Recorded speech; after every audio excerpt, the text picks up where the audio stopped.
What's going on? I am Nando. And I am TJ with the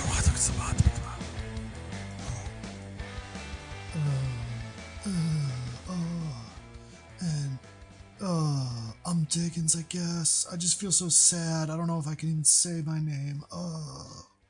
And this is Mostly Nitpicking, a podcast where every week we pick apart a piece of pop culture by looking exclusively at the details. Woohoo! I welcome very firstborn children. Who even cares, man? Who even cares?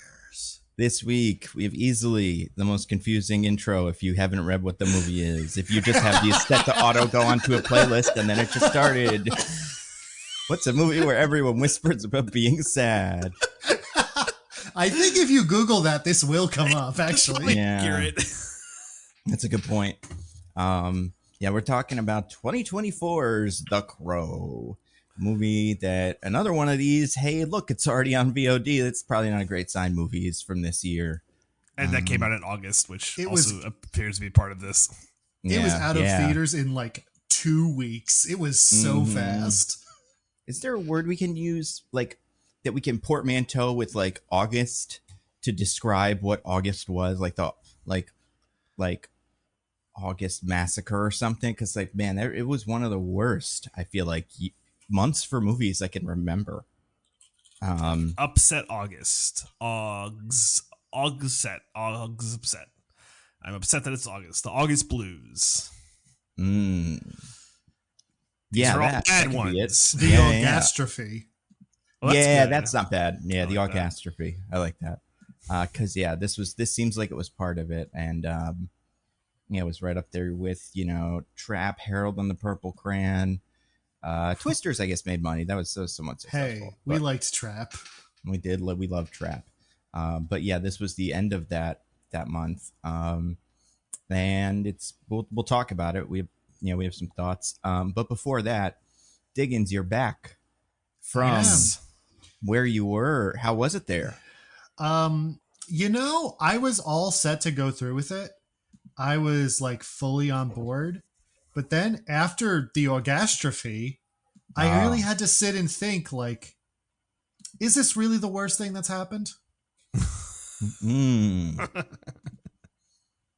then you went to but yeah, so then that was, and then did you learn anything important for your research that you're doing? On your trip? I learned that if you get bit by a sandworm from Beetlejuice, that you get sandworm powers. So now I'm able to make psychic juice out of my butt. Oh, that's cool. Like the sandworms from Dune. It turns out all sandworms are the same. I mean, to be fair, maybe we all can. Have we checked? Have we tried? Yeah, I haven't tried. So I don't know. Maybe. I mean, human centipede would lead me to believe it's not a normal feature of human beings. That's a weird movie. I've never seen it. Me but neither. It became so much of a meme so quickly that I felt like I didn't have to. Yeah, I have so little desire to see that.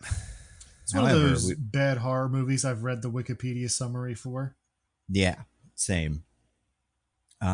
Speaking of bad horror movies, you've read the Wikipedia summary before. Before we talk about that, let's talk about Pixar. They're bad. Working for Pixar, bad horror movie we read the Wikipedia summary for.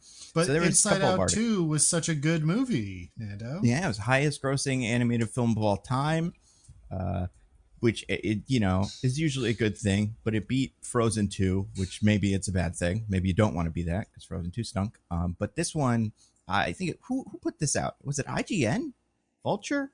Somebody put out an article. General nerd sites. Basically, that if you can think about one part of this movie, it was a disaster. You cannot even imagine any part of it. The animation, the writing parts, like everybody got fired afterwards. It was really bad. Pixar, they crunched all the people to death. I don't know. What'd you guys think? You guys both looked at this article briefly. I looked at the headline of the article. Now it's, headlines are kind of designed to be a little inflammatory to make you click on the article. So, of course, the headline sounds insane. And like the people in charge of Pixar have kind of slightly damp sponges where their brains should be. Yeah. But maybe the actual article is a little more nuanced and makes them sound more reasonable. I don't know. Well, which part of the Yeah, article? where do you land on that? Oh, Yeah. sorry. I didn't realize what you were asking. What was the headline? The headline Found was that Pixar executives became convinced that Lightyear bombed because if you paused the movie for a single frame, you could see two ladies kissing. And so to try to make sure that Inside Out 2 didn't bomb, they kept giving the writers back notes to make Riley less gay. Yep. Which,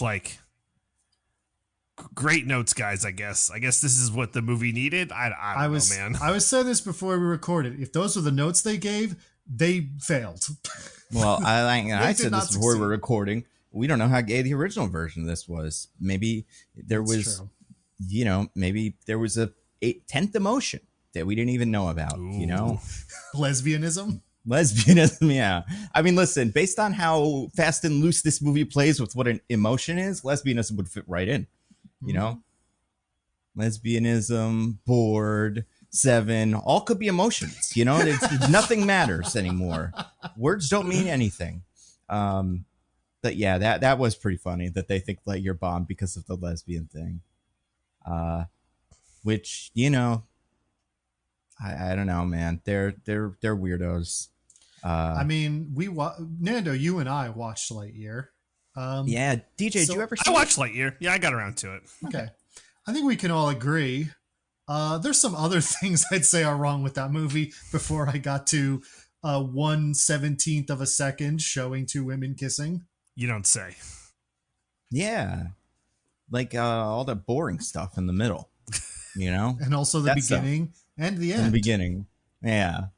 It's it's a pretty bad movie. That beginning part where it says this is the movie that Andy watched to love Buzz Lightyear, the character from the toy or something. Mm-hmm. Whatever that little sentence is that comes at the very beginning of the movie. Maybe the worst part. But not apparently according to the executives. But that was just only a small part of the article, although it was easily the funniest. Because they've also all their movies are not all their movies, but looks pretty gay, you can't really. How dare you, Nando?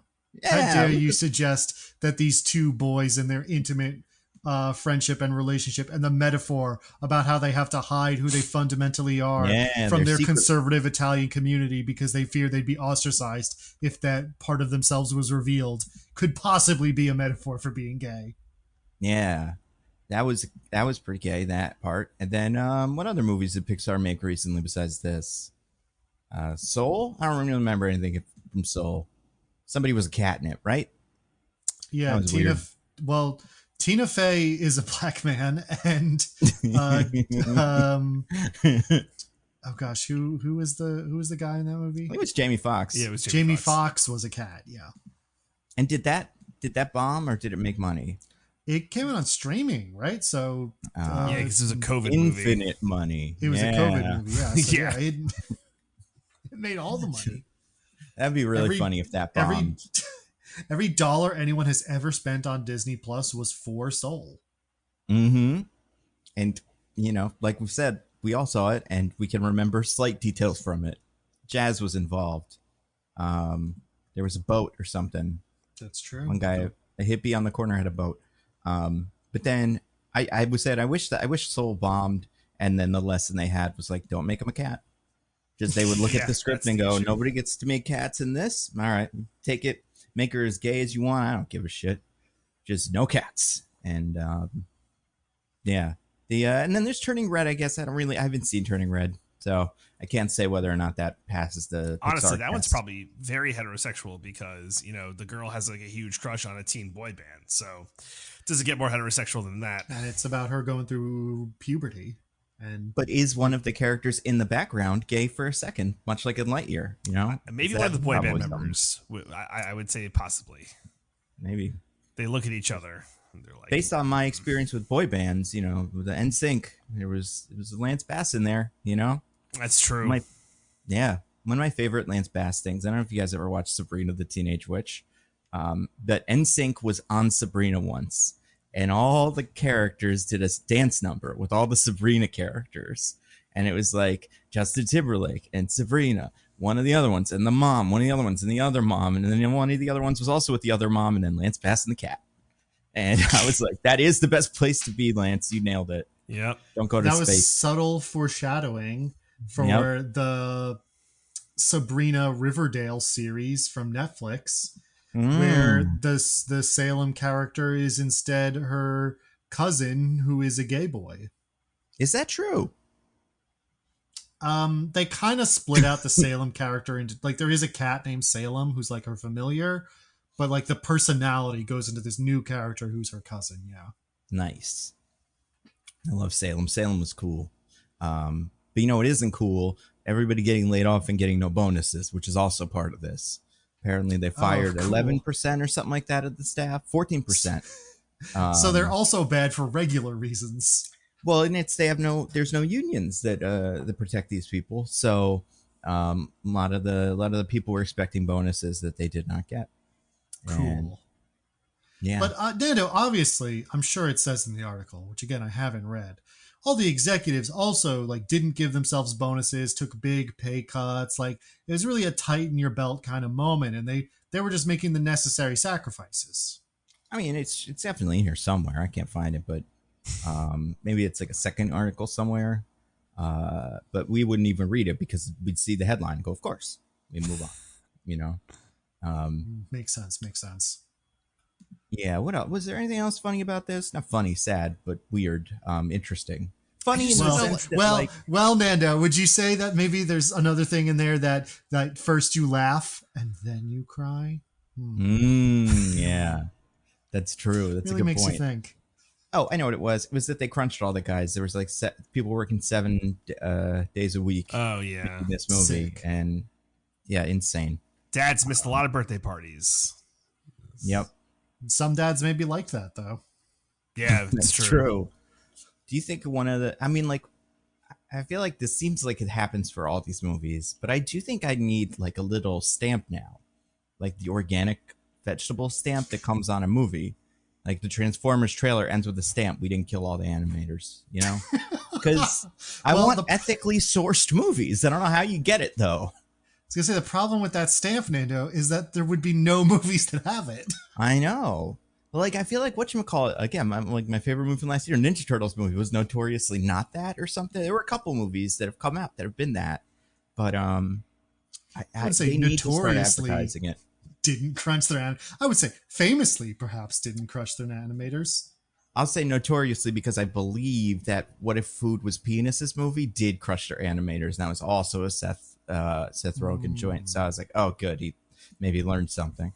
I believe that's true, but I'm not positive. But yeah, I feel like we need that for these. Are there any other things you'd like to see about movies? Like little stickers you could see on a movie that would be helpful to know before you go in?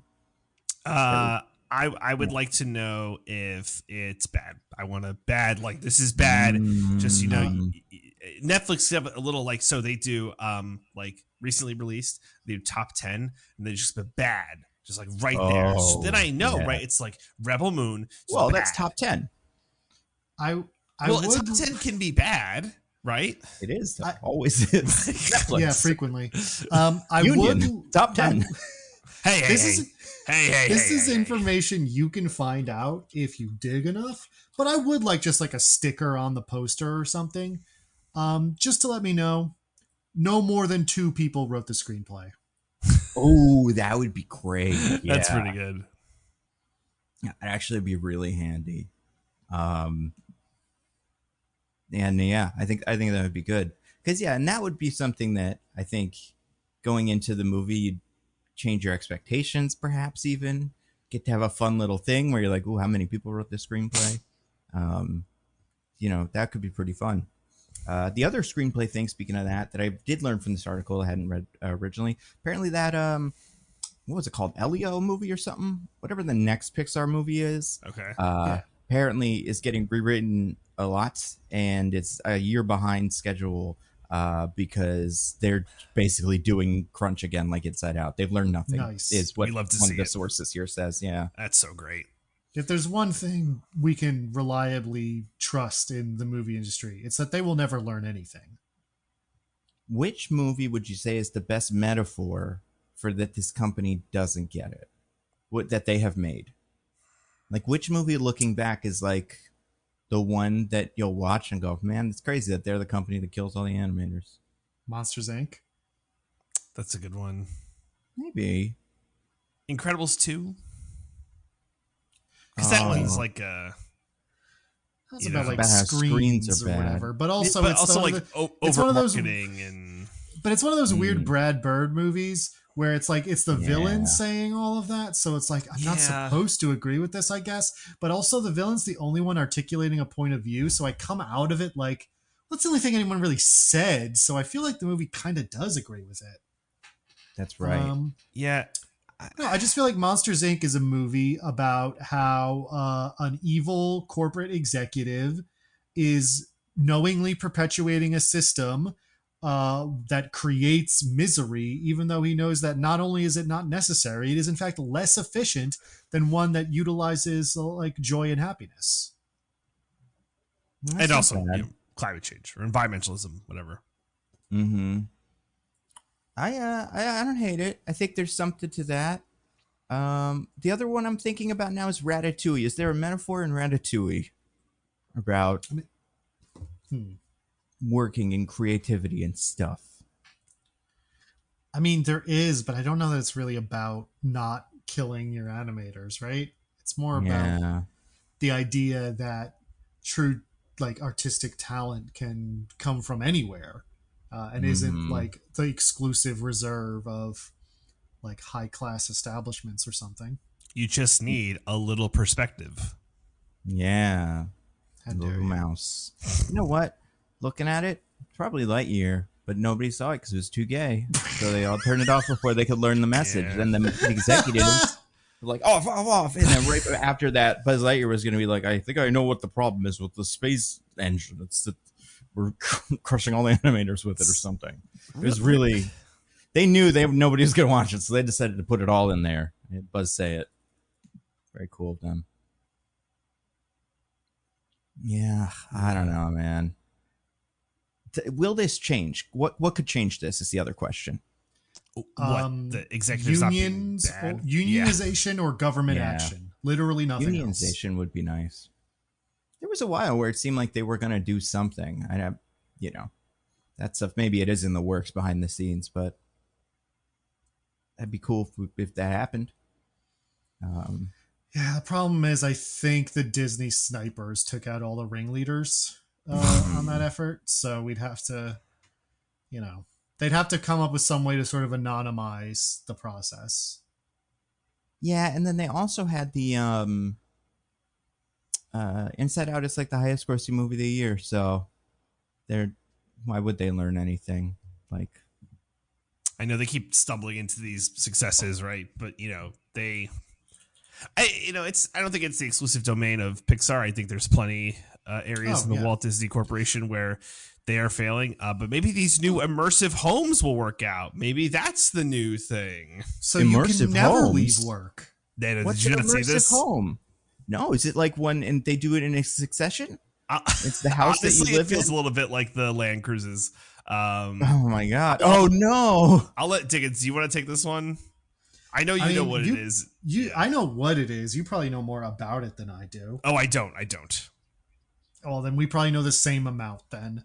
What but is it? essentially, Disney is like making these like neighborhoods where they make houses based on houses from their movies, so that people can go live in the Disney neighborhood in like the Incredibles house. Yeah. Why Ah. are any of For them money. good houses? Yeah, but like, would anybody even want to do this? Well, first of all, Nando, if you're asking, would a reasonable human being want the quality of house that this will probably be? No. Will anybody want this? 1,000% yes. Listen, we'll get a Jenna Ellis video on it in like 12 years. It'll be amazing. Sorry, we'll get a Who video? Oh, no. This is going to be that fun thing where DJ accidentally said the name of a porn star or something. I don't think it is. No. But that would be No, it's not a porn star, but it is something wildly different. I don't know who this is. Yeah. Oh, sure. I know who this is. Yeah. Yeah, a big career pivot for her, according to DJ. She's going to need to live somewhere when all the money goes, you know. Why? My brain has become too pickled. Like, why was this name inside my head? I mean, yeah, that's exactly why. You know, she probably will make a video on maybe this. she's gonna become a YouTuber. Yeah, you know what? I'd believe it. Honestly, anyone in that orbit, if they've just one day started making YouTube videos, I'd be like, this makes sense. There's Rudy's on Cameo. We got who else is doing stuff like that? Who else is doing like influencer bullshit? Rudy's in Borat. Rudy's selling coffee that doesn't make you poop as much as regular coffee. You guys see not his coffee? Zero. It's not zero. Obviously we have to be very clear on that. I couldn't believe that commercial. But wait, I'm still trying to find these houses. I'm trying to find like a video of them or something. But I don't know that there's a video. I think it's too early in the process. It's just like a press release. It's just like a Disney. I love it. Find it, but yeah, I'm looking for it now. Like, I don't know if you'll all live in like the Incredibles house, or if it's just like you'll live in this community where the Incredibles house is, and then like you could like it might be more like that. Go there, but you know, again, it's like, definitely some kind of Disney company town. Wow, which Disney house would you guys most want to walk around in and not live in, but see in person? You can't say Up, because that one's the only cool one. I wanna live. Kind of want to live in the. Can I go in the Finding Nemo? Like drown? the big. No, thing. Make it habitable. So Nando, I'm putting the tweet here from Discussing Film, so I'll read this for the listening audience. Okay, great. So it's first concept art for the Parr House from The Incredibles that will be built into Disney's first residential community. Disney's residential neighborhoods will allow fans to look for new ways to make Disney a bigger part of their lives. I was gonna say, I hope they make the one that looks like a house. Like, it just is a house mostly. It doesn't have anything special about it. It's just kind of more angular than a usual house. Yeah, so it seems like you like live in a regular house, but this is like an area you could go to in the community. This seems crazy. This just seems that is crazy, insane. So, Diggins, what about you? What car or what house would you like to live in? And you can't say cars because that's my answer. I want to see what their toilet looks like. I want to learn. I'm gonna do so much fact finding. Well, that's obviously the best answer. But Yeah, second best answer. I think I would like to see the setup that Mowgli had in that wolf den. It's not Pixar though. Well, I guess right, we're taking. Pixar? Nobody said I guess it doesn't Pixar. have It's to be Disney. Pixar. You're right. Good point. Which one? The one from the like 60s or the new one with Idris Elba and stuff? Well, the new one is the only good Disney remake. So I feel like I could be okay with either. The Cinderella's okay. I'll say Cinderella's not bad. That's fair. I like how some of these are just a place. Like, I want them to do Luca, and it's just like Italy, you know? Yeah. Yeah, you could just go to Italy. You could, but also you can go to Italy, and then it's the one from Maybe Luca. like Disney. Yeah. Yeah. Inside Out is maybe the worst one of these. And it would cost you less than going to the Disney Italy somehow. And you can't get some surgery or something, you know? You can't do that kind of thing that people do. I mean, how long do you think it'll be before like Disney hospitals start popping up at Disney World where you can get Disney healthcare? Would you get Disney healthcare? Would it be good? That's a good question. I mean, I would get it if it was my only option. Yeah. But would you go to a Disney hospital for like a routine surgery you were getting if they promised that they would do the stitches in the shape of a Mickey Mouse head? Oh, absolutely. Please. Yeah, I was gonna say, what other Disney stuff could be part of the hospital? Is Goofy involved? Like, then maybe no. Is he my surgeon? But yeah, it's like one of the competent characters. Well, but the thing about a Goofy surgery is he'll do it totally wrong and like dump like 50 scalpels inside your chest cavity, and yet somehow at the end of it, it would have gone perfectly smoothly and you feel better than you did before. Yeah, like I'll be totally fine. Could I get Disney cosmetic surgery to look more like my favorite character? Like, can I get Mickey ears grafted onto my skull? Is that like a thing I can have happen? Probably, yeah. Do you think that they could invent a sort of material that, like Mickey's ears, always looks the same no matter what angle it's being looked at from? Sure, because they have like stuff like that with eye tracking, with like 3D technology. I mean, it gets really bad when you have to do two people doing it, but you could make them turn to always look like that. That'd be a pretty cool effect. So yeah, you do that. My one that I'm curious about. So there's two Pixar movies that I think would make it interesting for the Disney hospital. First is Inside Out. Could they like conversion camp you or something? Could they kill some of your emotions? Can you put those emotions inside of me? I thought you were saying it would be conversion camp because the executives will be trying to make you less gay. That's an option. And then my other one is Coco. Is what happens if you die in the surgery, like, and then you go to the wonderful heaven that we've also built and explore, or I guess maybe you'd go to Soul. I don't know. There's a lot of Disney afterlife to. Do you get to pick? Like, if you die on a Disney property, does a Disney lawyer show up in purgatory, like a certain character in this movie, and be like, "All right, so which of the Disney branded afterlives would you like to go to?" Well, first they'd read out the terms of the Disney Plus contract that you signed 8 years ago that dictate what your choice you have to make is. But yeah, I think so. I think it would be, I mean, which Disney afterlife would you guys most like to be part of? There's quite a few of them. A lot of Disney characters go to heaven, and I'm counting like Black Panther and shit too, but like even just the animated movies. See, Coco's really tough because like there is a shelf life on it. Like once you're forgotten, I was gonna say, I don't want to go to any afterlife where I can double die. Yeah, that's tough. Oh man, like a lot of them, I'm assuming, like Frozen. Like, do I go to Valhalla? Like that's kind of the world, right? Like that might be cool. Are they Vikings? Well, I mean, though? they're at the period of history that Frozen roughly takes place in.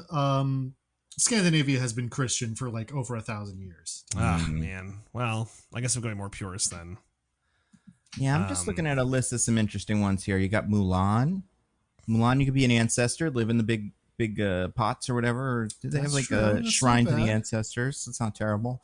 Hercules, if you're a god, you get to go to Mount Olympus. If you're a normal person, you swim in that big thing. Yeah, so that sucks. If you're a hero, you get to go to the Elysian Fields. But that's true. I mean, I think we can all look honestly at ourselves and say that we will not die heroes. Probably not. I think I would start dying here a hero if I thought that was part of it. I wouldn't live a particularly heroic life, but I'd manage to sneak one in there at the end. And then there was another one on this list that I kind of liked. Oh, and then if it's Lion King, you turn to a bunch of stars in the sky that say the word sex. That's pretty fun. You know? All right. But yeah, those are the big ones. Can't think of any other Pixar movies or Disney movies with a death in them where a character visits the afterlife. They got to do that more. Yeah, obviously. Yeah. The kids need to know more about death. I guess in Hunchback of Notre Dame, Frollo visits the afterlife. Christian hell. Violently dragged to it, yeah. So that's not great. Wasn't the one that Fantasia take place in hell? Isn't that a thing? It's not hell, but there's a demon, Chernobog. Oh, okay. Yeah, I gotta watch out for that guy. Speaking of demons in hell, you guys. Oh, right. We're talking about a movie theoretically. A movie theoretically is a good way to describe it. Yeah. It is. It's the concept of a movie. Oh my God. It is the concept of a movie. And it's a movie that, you know, some people probably think back fondly on the original. And then they decided to remake it because they've been threatening to do this for years. and it's finally out, and we're gonna I think tell they've you been what it is. specifically making this one for like 15 years. Yeah, that's what it feels like. It felt like I watched it for 15 years. I know, Nando, don't spoil the people. I won't spoil it. DJ, because you won previously 2 weeks ago, yeah. you still get to have one, and like you're still in charge of this one. Thank goodness. So yeah, you don't have to be part of this the one. Because I was busy being wrong about what the worst thing we'd watch this year would be. Yeah. Honestly, you probably would have, like, last week's pod was a good palate cleanser. So we're just like dragging it down to the muck, the black gooey muck this week. But yes, it is now time, everyone, for everyone's favorite game, the IMDb, B as in spelling bee, where my two illustrious co-hosts have to guess the IMDb summary. I know you're all wondering, how does IMDb come up with the scenarios for these scenarios and these summaries and whatever else it is they do? Well, I can tell you, it's very straightforward. Every year at the IMDb festival, which I think I talk about a lot, and you guys don't talk about enough, but I talk about the IMDb festival a lot because it's something I'm passionate about. What they do is they have, for all of the movies ever, they have the different dancers there. They have dancers. They're professional dancers that they get from all over. They get them from Dancing with the Stars. They get them from So You Think You Could Dance. They get them from America's Next Best Dance Crew. They get them from, I don't know, there's probably some other dancing shows to get them from. Dance Revolution. They get them from there also. And they have to do an interpretive dance of the movie summary, and then the IMDb scribes write down what the summary is based off the interpretive dance. And if your dance was the best summary, then you get a prize, because that's how these things work. We're down to everything being a prize competition. It's all about who has the final rose. Speaking to my expertise. So this week, I have the summary based off the interpretive dance for 2024's The Crow. And it's not bad. It's pretty straightforward. Yeah, I would say give it your best shot, but it's not bad. It's I think it's the best they could do for this movie. So, Diggins, I believe you get to select whether you would like to go first or second. I'm gonna go first. So you said not bad. Did you give us a length? It is like 2 sentences. But they're not like terribly long, but it is like 2 sentences. Okay.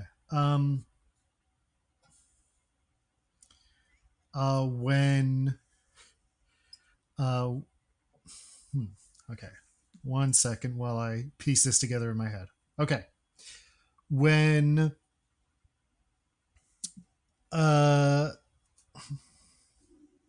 troubled lovers, Eric and Shelley, are tragically killed by Shelley's past catching up with her. Eric is resurrected by a mysterious force. He then sets out to avenge their deaths and bring his true love back to life. Okay. Nando. I'm going to say, a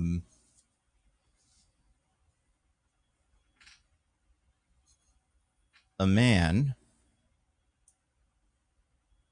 is killed after his girlfriend is killed and is sent to hell.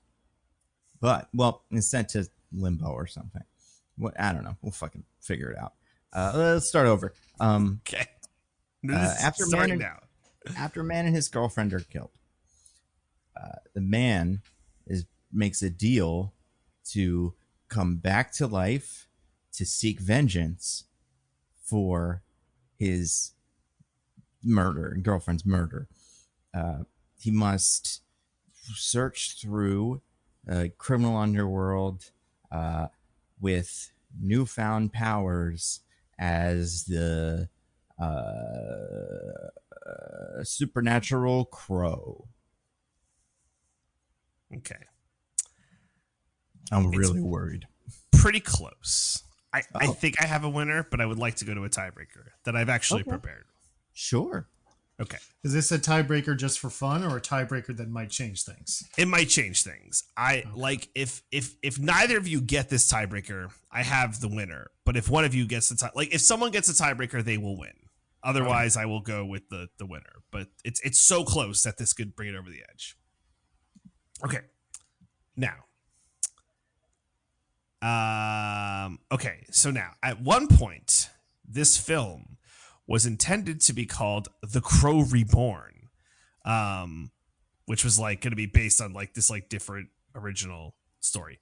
And there was someone else who really liked this script and wanted to be the leading man in the role. But then it got in like development hell and then like couldn't do it because of like scheduling. So can you guys give me the actor that would have played the Crow in this like different imagining of this movie?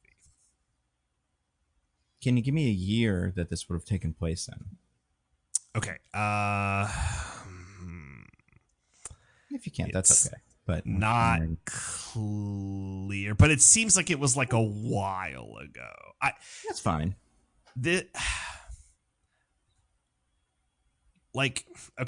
I'm trying to think if I want to give a hint. Like it's definitely an upgrade from Bill Skarsgård, right? Like it's a star by today's standards and would have been a star even by like 5+ years ago standards. Okay, so they were a star 5 or more years ago. Mm-hmm. Yes, for sure. So that knocks out my first guess, which was Pete Davidson. Oh, he'd be perfect for it. It'd be awesome. So let's run a couple guesses and then we'll see if we can throw you some hints. Well, I'll go first because I went first with the thing.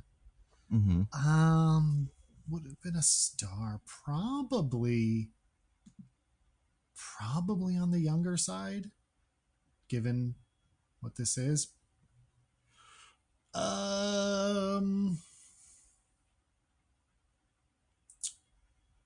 Who's one of our whitest boys? Who are some of our whitest Besides boys? us? Well, I mean, who are our famous actors? Oh, okay. There's quite a few of them. It's Hollywood for you. Yeah, you're not wrong. Mm-hmm. You know what? I feel like solid 30% chance this is right, no matter what the actor question is. Chris Pratt. Okay, that's insane. I'm gonna say, because when you said this, I already kind of had this thought during the movie, but the way you kind of described it, I don't feel more confident necessarily, but I still feel good enough to go for it. I'm gonna say Mark Wahlberg. He's tacky enough to think this would be a good movie to make. Those are both good guesses. All right, I'm gonna just give you one hint at least to narrow it down. This actor is not a Bill Skarsgård type. Okay, neither is Mark Wahlberg, so that doesn't change what I'm gonna say. Mark Wahlberg again. I think multiple ways. It's not a Bill Skarsgård type. Yeah. All right. So I've already forgotten what I said. So you can pick one of his many brothers. That's probably not a good idea. But it could be his father. It could be his father or that guy that's a Skarsgård and not a Skarsgård. He might be in play. That's true. Okay. Not a... I would say Chris Pratt is not a Bill Skarsgård type, first of all. Okay, well... Maybe because I said that even after your guesses, there's more things going into that not a Bill Skarsgård type. I believe it. Is DJ trying to tell us that it's not one of our whitest boys? I mean, it's possible for sure. Is it a man? Is it possible? It's a man. I'll give you that. It's a man. It is a man. Although that would be a cool take on it. I mean, I don't see why not. Who gives a shit? None of the rules of this make any sense. I wouldn't say The Crow is an incredibly gendered concept. Yeah. I think women are probably too smart to make a movie like this, but probably some you could trick. I mean, people say the original is a good movie. I haven't seen it. Yeah. It's fair. Okay. Who's a big star? Bradley Cooper. Okay, Nando. I'm gonna say Michael B. Jordan. Okay, neither of those. And I will say you two are correct to go in the big star category. This is, I think, by today's measures, even 5 years ago measures, like a bankable big star who had interest in this script. Diggins, do you have another guess? Wait, were you saying we're wrong about our stars we picked? Should go bigger, or we're too big? No, like you're there. Like that is good. Like your train of thought for stardom is good. Gotcha. All right, guys, it's been looking us in the face this whole time. I can't believe we've been so foolish. Obviously, this was originally a Dwayne "The Rock" Johnson project. I thought about that. And because of that, I'm going to say the other one who's kind of like that. I'm going to say Vin Diesel. Both incorrect. I like where your guys' heads are at. They should think about getting involved. It would be better. Ooh, I've got one. I've got someone with no taste. Okay. Well, Dickens gets a negative taste.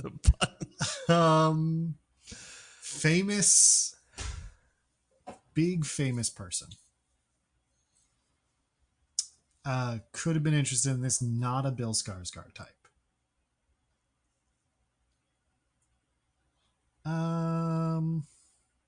5 years ago, you know who was still alive? Mr. Chadwick Boseman. Oh, that is the meanest thing you've ever said about he was alive 5 years ago. That Chadwick Boseman would have been in a movie like this. Ugh. He was in 27 Bridges, Nando. We can't put it past him. That's true. I've never seen 27 Bridges. He was in Gods of Egypt, if we want to pick a real bomb. But I'm gonna say one of our act, like I said, because I think what we're looking for here is someone with no taste or bad taste. And I think right now, working in Hollywood, there's no one with more and worse taste than Jason Momoa. I feel like is my answer for this one. That is really good. It is really good, and it is correct. Oh yeah, I knew it when I had the thought. I was like, absolutely, scarves and bullshit. Yep. Congratulations, Nando. Wow. If it does make you feel better, Diggins, Nando was my slight edge winner in the. That does make me feel better. If he wasn't, if it was me, I would have thrown a fucking riot. Okay. Can I guess what I did right in the summary? Please. Did I use the word the crow? Was that helpful at all? No, you both had the first part of like that they were killed part. Nando, that does happen in the movie. Yeah. You alluded to some kind of bargain where Diggins did not. Oh, that was like the kind of, but it was like by that much, right? Like, you know, I guess Nando, maybe you would have been furious if Diggins figured out Jason Momoa. So, but very good with someone who had no taste and absolutely none. There was a report that came out like yesterday that he's mean to people on set or something. So, you know. Cool. Well, Nando, I think you'll find the first time that came out, a DC PR person said that wasn't true. So it's fair. That means it's not true. Great point. Yeah. Well, let me read you this summary. Then again, I don't think it's like terrible, but it's not great. Okay. Soulmates Eric and Shelley are brutally murdered. Given a chance to save the love of his life, Eric must sacrifice himself and traverse the worlds of the living and the dead, seeking revenge. That's like kind of it. Yeah. It's not it. Like, no, it's not it. But I also, I'm with Diggins. I think they could have maybe been better at it. But you know, Jason Momoa, he should still make it. Frankly, when you said someone with no taste, I should have thought of that right away. Yeah. That Minecraft trailer came out how long ago? Yep. I know, right? It's very much. Multiple people have taken the audio and like look of the trailer and animated it either in like pure Minecraft or like in a CGI kind of Minecraft Pixar-y hybrid, and they both look so much better. Like, it's so interesting. I think they have a chance to Sonic this and just make it look like Minecraft. And if they don't, I think people will do it afterwards. And like within a year, there will be an actual Minecraft movie that looks like Minecraft. Because why not? It's not that hard to animate. All right. Well, Nando, your prize is that you get to tell us what you thought of 2024's The Crow. You guys, so first of all, I've never seen the original Crow. Don't really know very much about it. I know Brandon Lee died while making it, and I know it's kind of like, I've seen the costume of like, kind of looks like Sting from wrestling. I think is like similar. It's goth thing from before my time. So, I was never a goth though, so I think it wouldn't have appealed to me. I think if I was alive at the time. Um, but yeah, so never seen it. No amount of like love or reverence for it. I would say this maybe is my worst movie watching experience of the year. Possibly, this will maybe make my top 10 least favorite movies I've ever seen. I Nando, hated everything about it. Do you want to give us one for the compilation people are making? Oh, it stinks, but it's really like, that's the thing. I don't think that's fair. Borderlands stinks, but it's Borderlands, whatever. This one, like, it's the thing about this that's awful. Besides just the vibe of it being so, like, first of all, I don't think anybody's castable except for Danny Houston. I kind of liked him. I think Bill Skarsgård is a weird choice for this, and I don't think he works. Like, I don't hate Bill Skarsgård for stuff that's not Pennywise. Like, I liked him in that Boy Kills World movie, but I just didn't think he worked for this. I think the romantic lead is horrible, and I think everybody else in it is bad. Yeah, who is that? Is she famous or something? FKA Twigs. I think she's a musician. That sounds like a name a musician would have. Like, I feel like I'd have heard that in acting and gone, who the hell is that before? But yeah. But it's just, okay, so it's really boring. It all happens at once, kind of like there's the bits where the plot happens, but then there's like humongous stretches in between of just slow motion walking to music that's fucking miserable. The whole thing, none of it makes any sense. It's also very boring and like dated as like an idea of like, what if someone came back from the dead and like had powers that they could use to kill? Like, it just, I don't know. We've seen a bazillion takes on this between original The Crow and now, like a Ghost Rider or something like that. I'm not even saying that's what that is, but like, it's just it's so boring. I hate the aesthetic of it. I think one action scene is okay. But it's way too long, and also deeply unoriginal. That, yeah, it's just so painful. I couldn't, like, I think I don't want to like fully. This wasn't on the wheel anyway, but I do think I don't know if there's a word for this. Imperil the cat or something. Some sort of thing that you could do to immediately make me dislike a protagonist, but it's that haircut and those tattoos. I just cannot relate to that guy. And I know this is something some of the kids and, Jelly Rolls and Machine Gun Kellys and stuff look like this now. But my God, it's like, I didn't want to join the Danny Houston team so early, but I was like, I hope somebody gets this guy. He's a real menace. No, I hate it. It's not for me. Scraggly emo mullet. I can't, you know what? It's like, yeah. And I've never been a big tattoo guy. I don't have any tattoos. I'm not against tattoos per se. But the idea that the mullet is back is just, it doesn't make sense to me. I cannot like understand it. I can't comprehend it. So yeah, it's not for me, but all the parts that I can judge are bad. So like, it's both the worst of both worlds. Diggins, what did you think of The Crow? I mean, yeah, honestly, while I was in the Amazon researching spiders right before that's right. Right before Madam Web's mom died. Mm-hmm. And I was trying to prevent Madam Web from happening. I watched The Crow so I could be ready when I got back. And that's what made me rethink, like, you know what? Maybe the world isn't necessarily worse off with Madam Web in it, as long as movies like The Crow exist. Mm-hmm.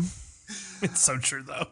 I was really excited to do this movie because it looked incredibly, incredibly bad from the trailer. The trailer, I think, even if you don't think the movie is the worst movie of the year, for which I think it is a strong contender.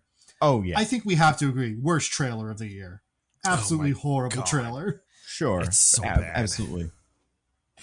And it did deliver that for me. But the thing is, so this is an interesting case where it's not like I was like, oh, I really want to do this because I bet it's so funny how bad it is.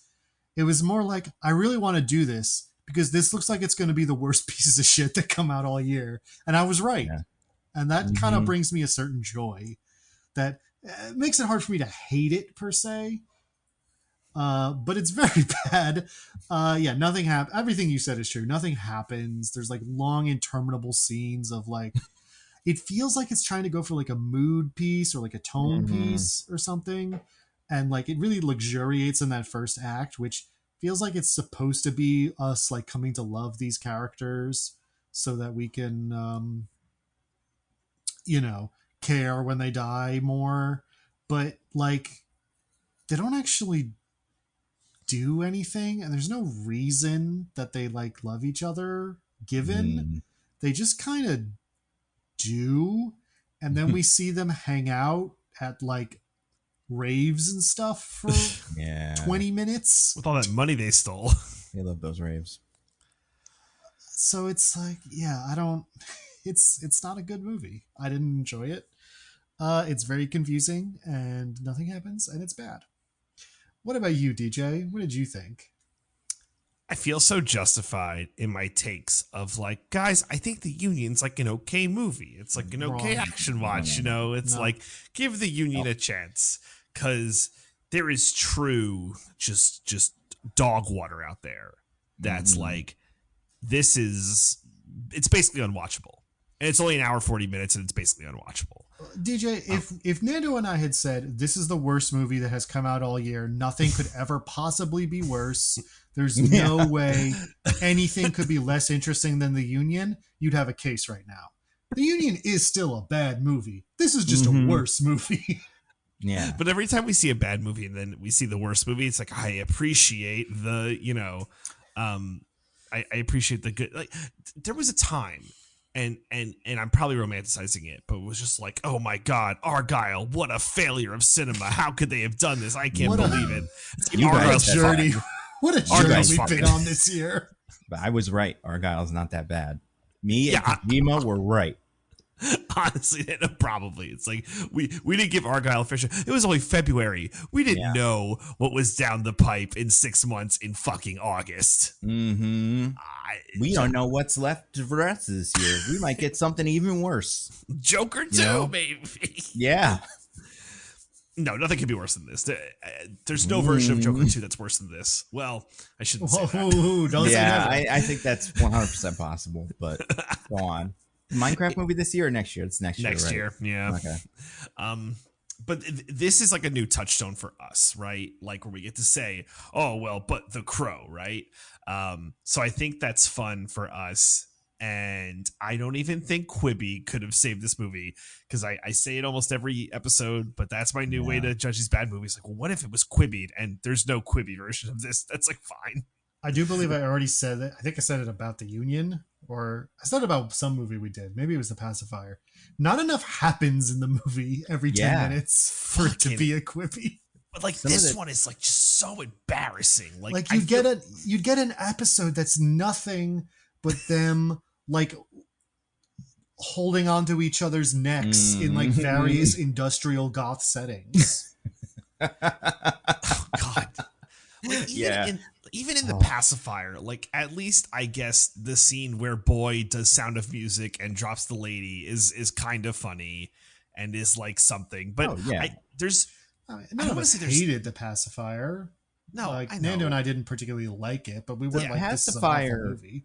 The bits of The Pacifier where Vin Diesel looked at Lauren Graham had more sex appeal than anything in this. Bro. Negative sex appeal. That's the thing. It's like you can do nothing and be sexier than this by doing nothing. It's like it's so. I don't want to say there's like nothing in this movie where it's like, wow, what a watch. Because to Nando, you're right. There's like a 3-minute action scene where it's like, oh, that's kind of fun. But like and I guess we'll talk about it in the summary. But like they literally repeat a beat in this movie with just the one. Yeah. I guess I mean very much with the Crow aspect, and you're like, wait, I thought we were already in Crow, but now we're in Crow. It's fucking crazy. Like they just was like, there was a page of the script. It's like, see page 29. And he has to earn his Crow regalia and stuff. This is can't just start out Crow.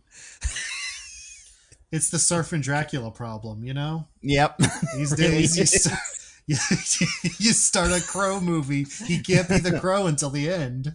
Yep. And yeah, like at the end of the movie, we have like a new superhero, the Crow. I'm sorry, I don't care about spoiling this piece of shit. It doesn't deserve my deference. But anyway, I will exit the stage now, and I get to leave the floor to Diggins. And I will say before, I'm so sorry. Yeah, good luck, man. It's gonna be super easy because nothing fucking happens. Yeah.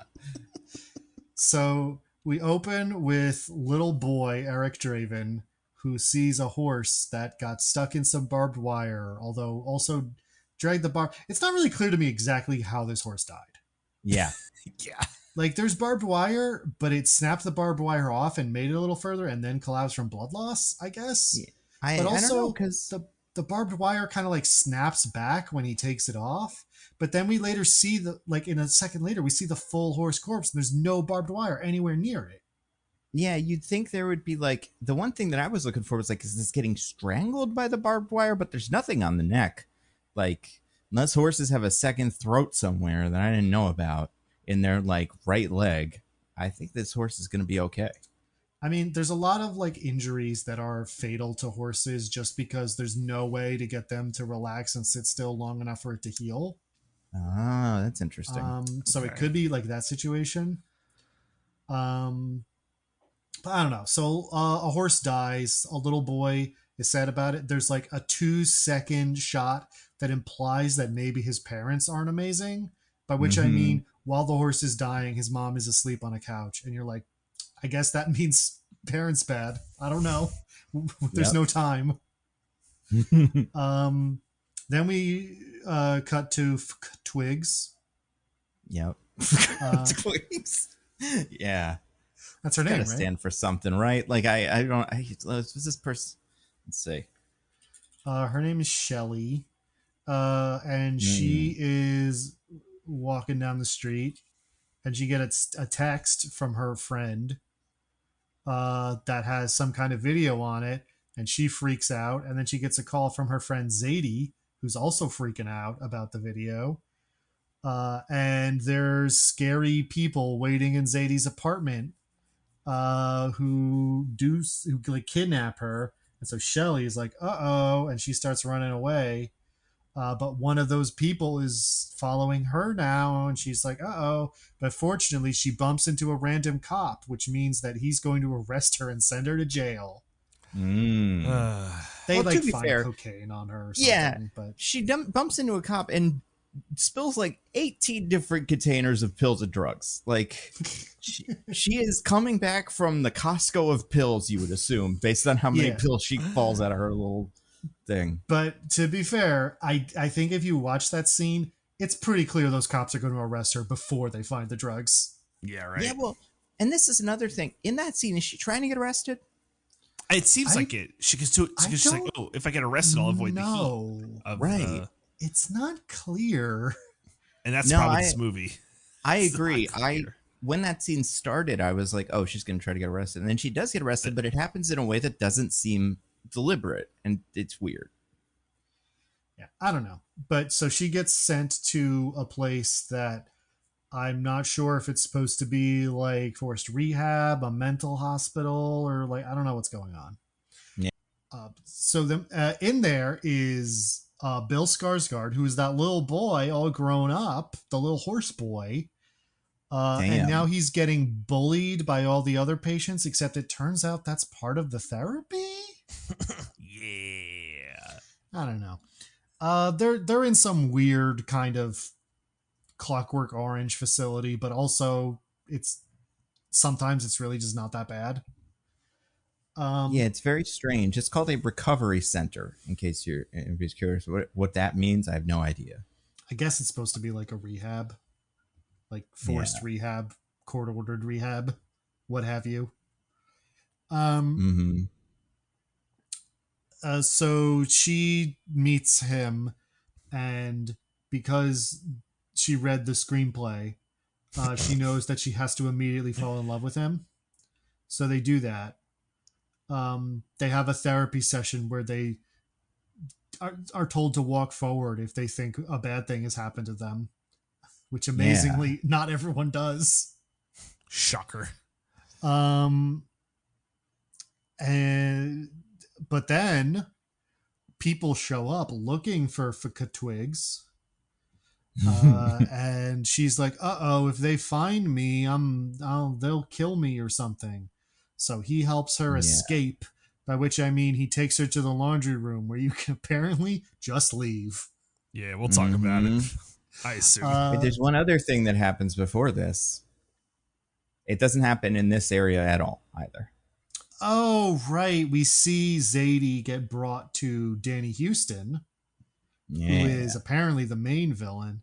And he talks about how Satan lets him live forever if he sends innocent people down to hell. And the way he does that is he whispers in their ear, and then they have to do whatever he said. So she kills herself, and that makes her soul go to hell. Well, I think the explanation is a little bit more complicated, but equally stupid. It's that he whispers in your ear, and you hate yourself so much that you do something so terrible to yourself, right? I feel like we get that. But we also see later that he can use that to make you do things to other people, right? Yeah, I guess that's true. Because it just keeps happening. It's like it won't go away. It's it's somehow even vaguer than everything else in the movie. Exactly what this guy can do. But yeah, so we saw that. So we know, like, oh, these guys are bad news, and they're in league with the Christian devil. Yeah. But they escape. She brings them to some apartment of a rich person she knows, which, thinking of it later, it's got to be this guy, right? It's got to be Danny Houston. Yeah. Oh, yeah. Is it Danny Houston, or is it maybe her friend? The dude who made the video? There's no way he's rich, right? Or the other one, the one that dies, that is killed by Danny Houston? I think that's Eric's friend. I think that's Bill Skarsgård's friend. No. Because they're like hanging out later, right? You're talking. Who are we talking about? Wait, hold on. I'm talking about the blonde girl. I'm talking about the girl that gets murdered by. You're talking about Zadie. Danny Houston originally. Yes, no, Zadie. But that's right. She does not strike. No, but we saw her apartment though, and it's not this. Oh yeah, that's right. Anyway, I'm gonna have to check because I have this one going, so I will find out. Whoever this person is, they go there. She tells him he's smelly, and then he tries to go shower, but she's like, "No, I must have you. You're so smelly. I love it." So they bone. Hell yeah. And then there's like fucking 10 minutes of them just like in extreme close up, hanging out in different places while really ill-fitting music plays. The next thing that actually happens is they're at a rave, and her friend Dom, who sent her the video originally, is there and is telling her she's got to get out of there. They're coming after us. A thing she already knew. Yep. But for some reason now it's urgent again. So she's a little nervous, and she's like, "We've got to go back to your place, Eric." And I'm like, "He has a place?" What? But they go. It's in like a warehouse full of mannequins for some reason. But the evil people are already waiting there for them, and they strangle them to death with plastic bags. Oh God, the worst way to go. So Eric wakes up underwater, and he sees Shelly like falling into the depths below, and he can't save her. He comes back up, and he's in like a abandoned train yard. From Harry Potter. What? Because from Harry Potter, the afterlife is an abandoned train yard. Yes, exactly like Harry Potter. Yeah. Then there's a man there, a man who is magic in some way. It is never specified who or what he is supposed to be. I couldn't even hazard a guess. Yeah, the movie doesn't care. The thing about this movie is it has very specific like powers and things, but also it has no interest in explaining what they are. Yep. Yeah. Yep. So it's like, it's not vague enough to be like, ooh, it's all mystical and interesting, but it's not specific enough to like be anything. Mm-hmm. But anyway, he's like, you died bad, and that's bad. Sometimes when a person dies bad, you get to come back to life and avenge your death, and then you get to be alive again. Mm-hmm. I think later it's, or maybe somewhere in here, it's implied that that's only happens because Danny Houston knows the Christian devil. And so this is only allowed to happen when the Christian devil is involved. I think it's that, and I think part of why he's able to come back to life is because his love is so pure. Yes, that is like that. Yes, because his love for Shelley is pure. That's also part of it, which will be important later. Oh, it will be important. I mean, it won't, but the movie will think it is. Yeah. So he comes back to life, and is like trying to find out what happened. A guy has been sent to collect Shelley's cell phone, pretends to be a cop and shoots him dead, except he doesn't shoot him dead because Eric can't die. And they have a fight where Eric gets stabbed and shot a bunch, but it doesn't matter, and he kills the guy. So he realizes, I think he has another conversation with the cryptic man. Mm-hmm. That's like, yeah, you're invincible now because you're dead. Congratulations. Yeah, Cryptic Man's a real chatterbox. Yeah. It's just whenever you want. That's like, I feel like you could have figured that one out without being told. Once you got shot and stabbed multiple times, didn't die, and then your wounds magically healed, I would have been like, I guess I can't die. Yeah, something's going on here. So he goes looking after the people. He finds some of the goo. He goes to his friend, the tattoo artist, and is like, "Can I have a gun?" The tattoo artist is like, "What? Okay." Yeah, sure, man. Free country. Yeah. Somebody's got it. That is roughly how easy it is to get a gun in America, to be fair. Mm-hmm. By the way, where does this movie take place? I think it's America because everyone besides Fuka Twigs has an American accent. Yeah, and then Skarsgård's got his weird, usual little kind of like going for American accent. Mm-hmm. I can't quite tell what its deal is, but wait, yeah, it must be America. It's somewhere in America. All the guns. Come think of it, does Shelley's mom have an American accent? I don't think she does. Okay. I think she's got a British accent also. No, fair. I don't know. I couldn't remember anything about her. But Danny Houston's got an American accent. Yeah. So, yeah. Who could say? All right. So he tracks down some goons somehow. Fights them, gets hit by cars, etc. Kills a couple of them. Doesn't find out that much. But now they know he's back. And Danny Houston's like, he's a crow man? Like that's something that he can use? Or how do they know he's back? Oh, because he like tracks down the right-hand woman and like her bodyguard man / lover. I don't know. And they hit him with their car, and he's still alive and tries to shoot them, and he does not successfully kill them, but they see him be totally fine after getting bodied by several cars on the highway. It's like, whoa. That part is amazing. I'm thinking about the woman that he killed, the mom. Oh, that's later. Get her before this? Oh, right. No, that's how he finds the people. He goes to the funeral. He shows up in the mom's limo and is like, tell me what the people are. Why were you coming after her? And she's like, she says a bunch of words that equal nothing. It's bullshit. It's like, I was in on it. I'm doing it because they're bad and they have all the money and all the power, and that's what you got to do. And you shouldn't have even talked to my daughter or something like that. But she gives it all up immediately. Yeah, and then he finds some like ID card that belonged to Shelley, and that's how he finds the goons. So Danny Houston shows up to Shelley's mom and is like, why'd you tell him about us? And she's like, I don't fucking know. I feel bad. Yeah. I guess. We see in the movie The Crow, we're doing Crow. So, I read the screenplay. Yeah. So he does more Satan whispers to her and she kills herself. Mm-hmm. So he's going off for more revenge. He finds the cell phone that Shelly left behind and watches the video and sees that the video involves Shelly getting whispered to, and then she stabs a couple people with a big sword. And so he's all freaking out like, whoa, she stabbed some people? That's kind of messed up. And because he doesn't know about the Christian devil and his powers yet. Right. Like, I think the mom vaguely alluded to it, but like he hasn't been told. Or has he met Dom at this point, the other friend?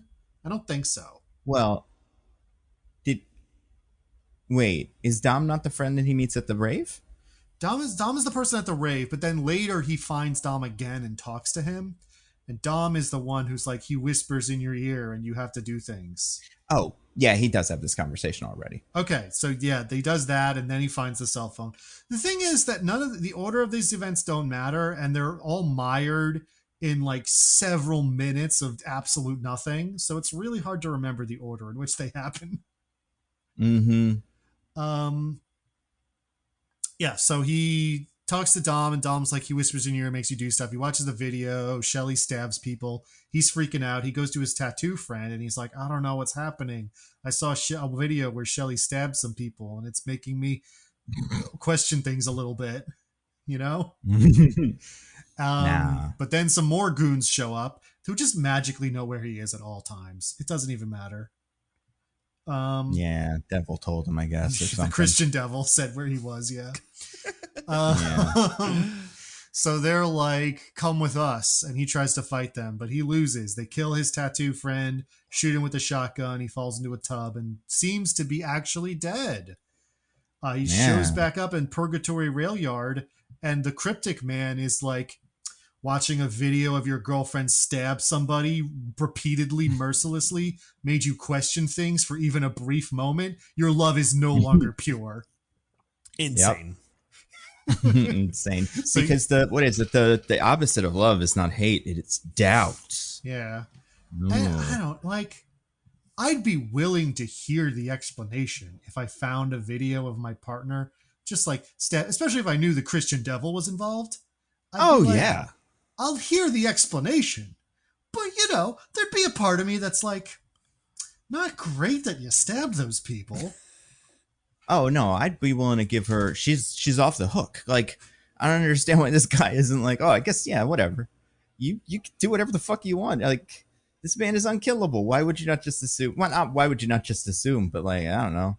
It seems like this guy's really involved in your love, so just keep loving her, man. Otherwise, you don't get to come back a third and fourth and fifth time. But I don't know. But yeah, so Cryptic Man is like, it's too late. You doubted for even a single second. So it's over. Shelly's going to hell forever. And you're actually going to heaven. Like, I've been very explicit about that. You're totally good. Yeah. But he loves Shelly so much. He's like, no, I can't let it end here. If I go to hell instead, can I get a second chance at trying to bring Shelly back?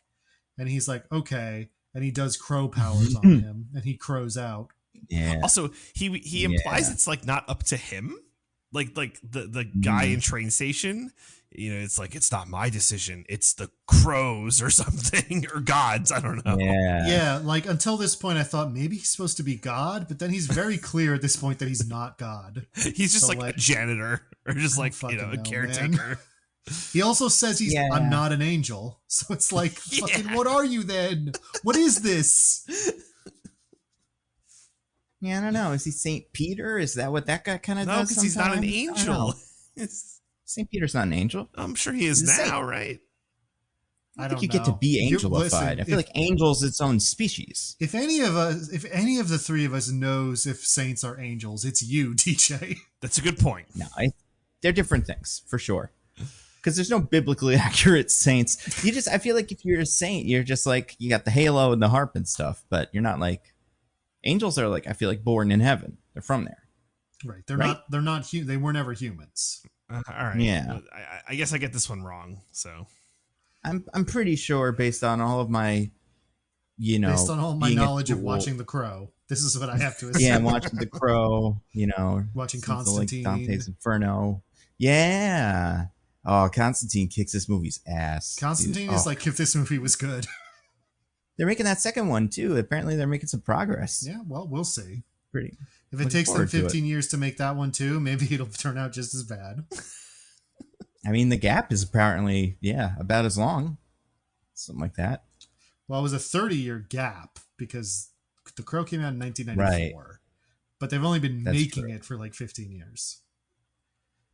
Anyway, so the Crows decide that he's cool and good. And so he comes back and he kills all the goons in his friend's apartment. And then he takes the tattoo ink and he crows himself up. It's the last 20 minutes of the movie, so it's time for this Dracula to surf. Yep. God. He takes one of the bad guys' cell phones and finds out that the other bad guys are going to be at an opera. So he goes to the opera with a katana that his friend just had lying around. Just casual katana. It's fine. Now, I guess to be fair, I think the idea that a guy who would be friends with him would have a katana just lying around is the most believable thing in the movie. Yeah, it's fair. Absolutely. The fact that it's a real katana and not like a plastic thing that he spent $60 at the mall is a surprise to me. Like, you figure you'd go in for one stab and it would shatter into a million pieces. Possibly. It's made of fiberglass or something. So anyway, he shows up at the opera. He's ready to get his revenge. Assumes that every single person he meets in the foyer of the opera is in on it. Miraculously is right. Yeah. Yeah, he nailed that one. Do you think if he just like killed a bunch of innocent people, the cryptic man would pull him back again and be like, whoa, okay. This wasn't part of the deal. That's not what you're supposed to do. Come on. You're supposed to kill the man with the powers of the Christian devil. So he fights his way through the opera. I think this is the action scene Nando mentioned as being kind of cool. Yeah, it's okay. It's okay. There's one moment in it that I like. Cool. And I think overall it's more interesting than most of the scenes in this movie. The one part of it that I like is when a guy's like choke holding him, and so he's just like takes the gun and shoots himself in the stomach, so it also shoots the other guy. Yeah, that was cool. I thought that was good. I thought that's what you were gonna say. Yeah, I like the part where he puts the sword in the guy's mouth and breaks his head in half. I thought that looked pretty cool. Also cool. But anyway, he fights his way up to the right-hand woman and is like, who is the bad boy? And she's like, he's at his villa. I guess here's the address. Also, you're not so different, he and you. Mm-hmm. And you're like, yeah, they are? What are you talking about?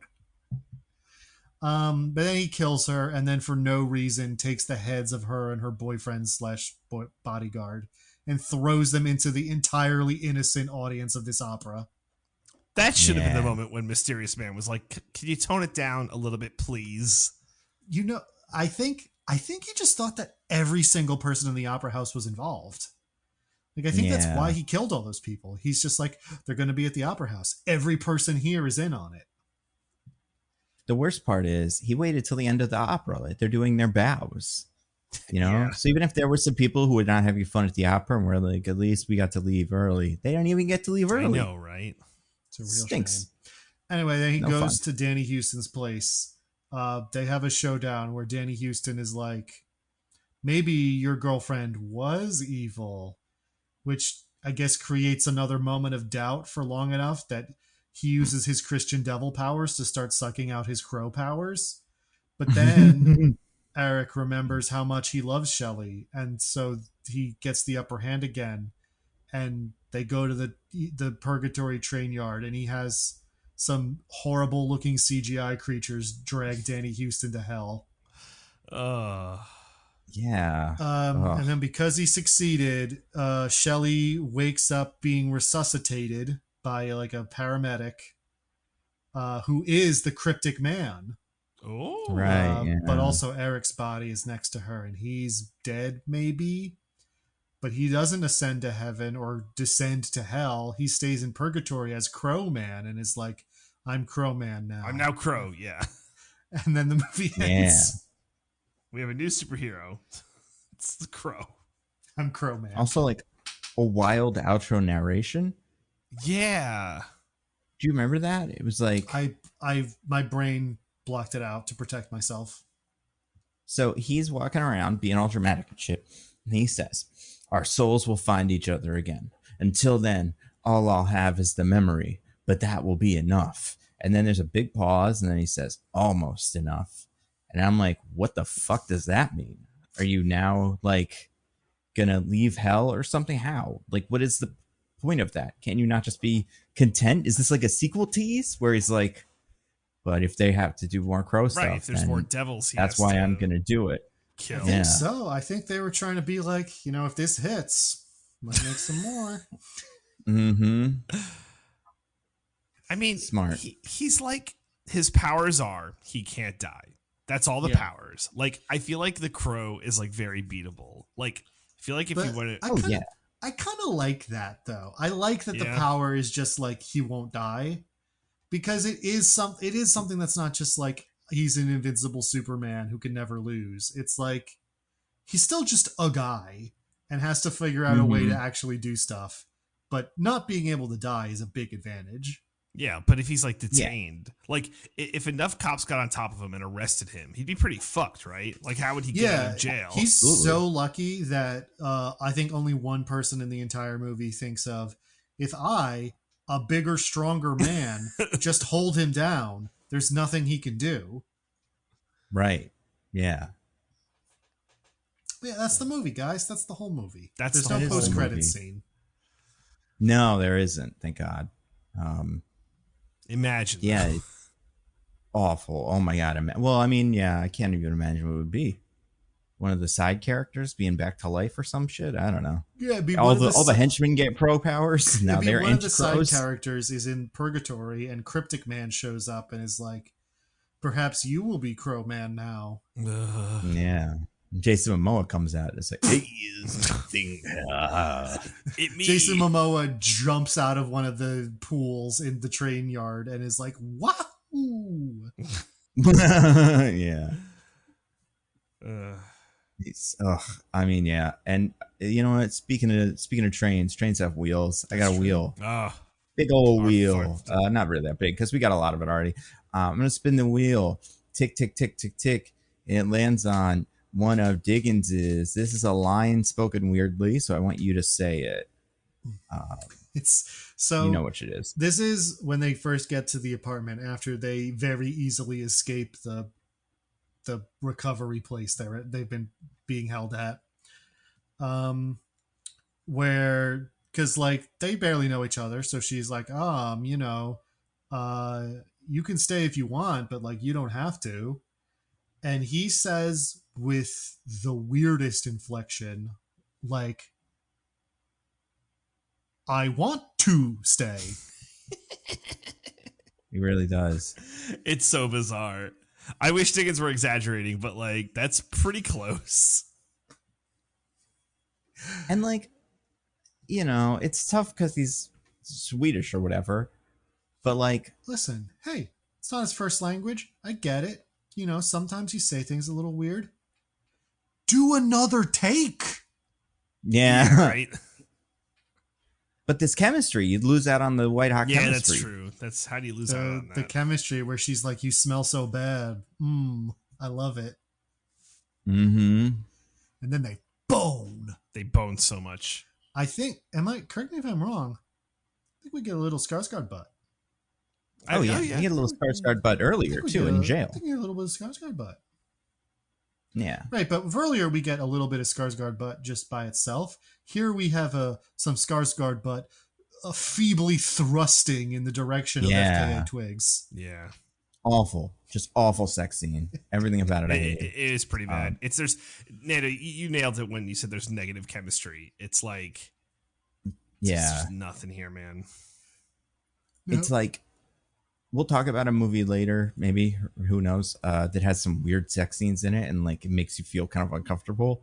But like, yeah, this one I'm like, stop doing this now. Yeah, maybe. No, It's one of my recs kind of, but yeah, this is like these people just suck. It's just no fun. I don't know.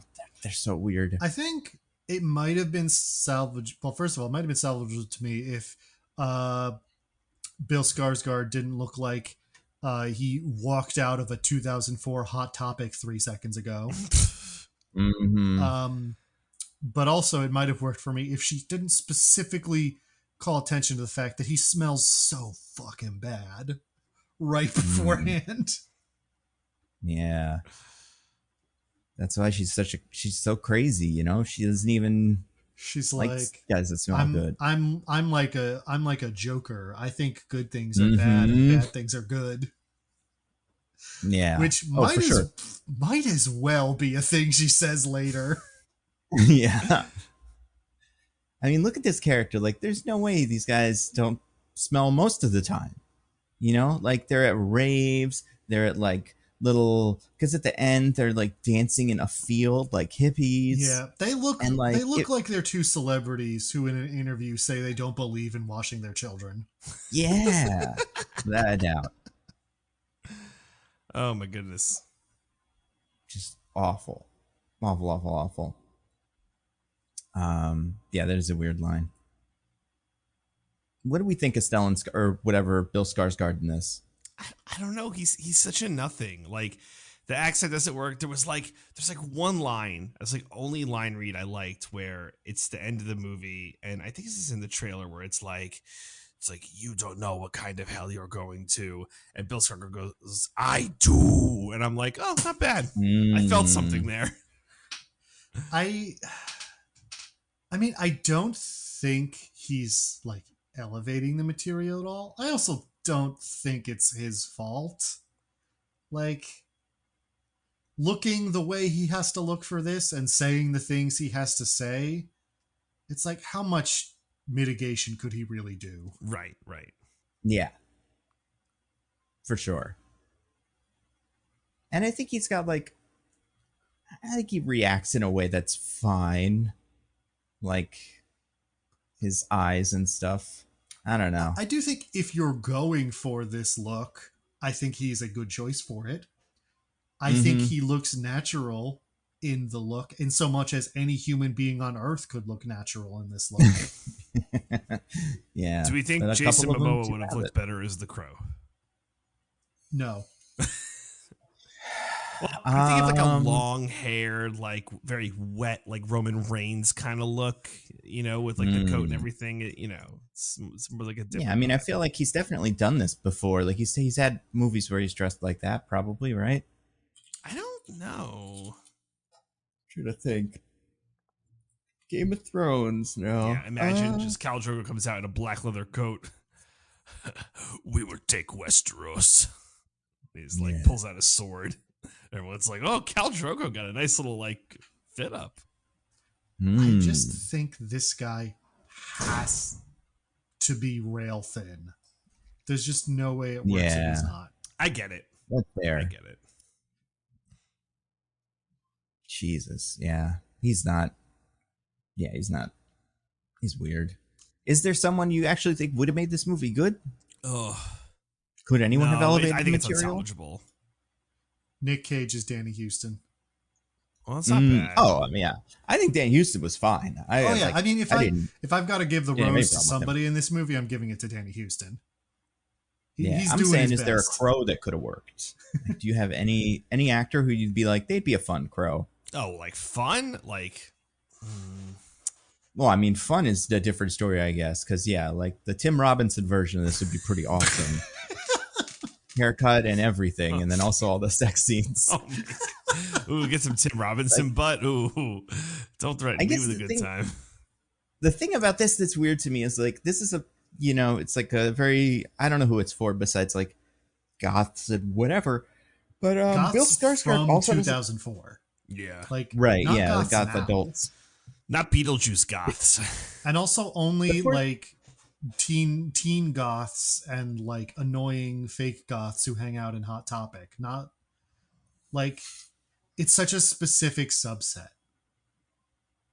But for that reason, part of me is like I don't think Bill Skarsgård is the actor that gets those kids hyped up. Like, is there, like a Pete Davidson or something who you'd be like, that's actually probably what they should have been going for. Well, Timothy Chalamet, obviously. Ooh. Oh yeah. God's favorite twink. Yeah, Timothy Chalamet would be interesting. Or Pattinson, Ooh, Pattinson would be see good it. too. Yeah, Pattinson would Pattinson's be a good very one. good. He's that's pretty much what his Batman is. He even has the same eyeliner. It's like running around getting shot. Yeah, speaking of that, I spun the wheel again, landed on one of DJ's.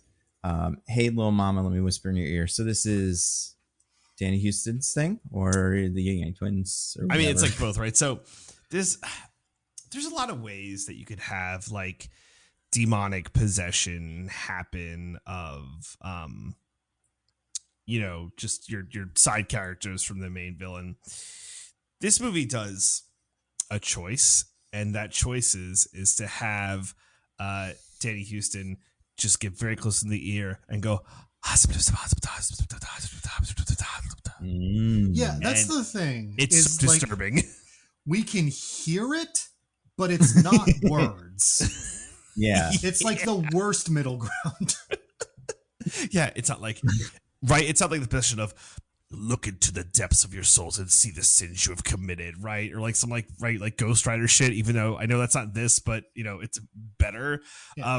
But Right. this is Or alternately, he goes in, leans into their ear. We don't hear anything, Right. and then they freak out.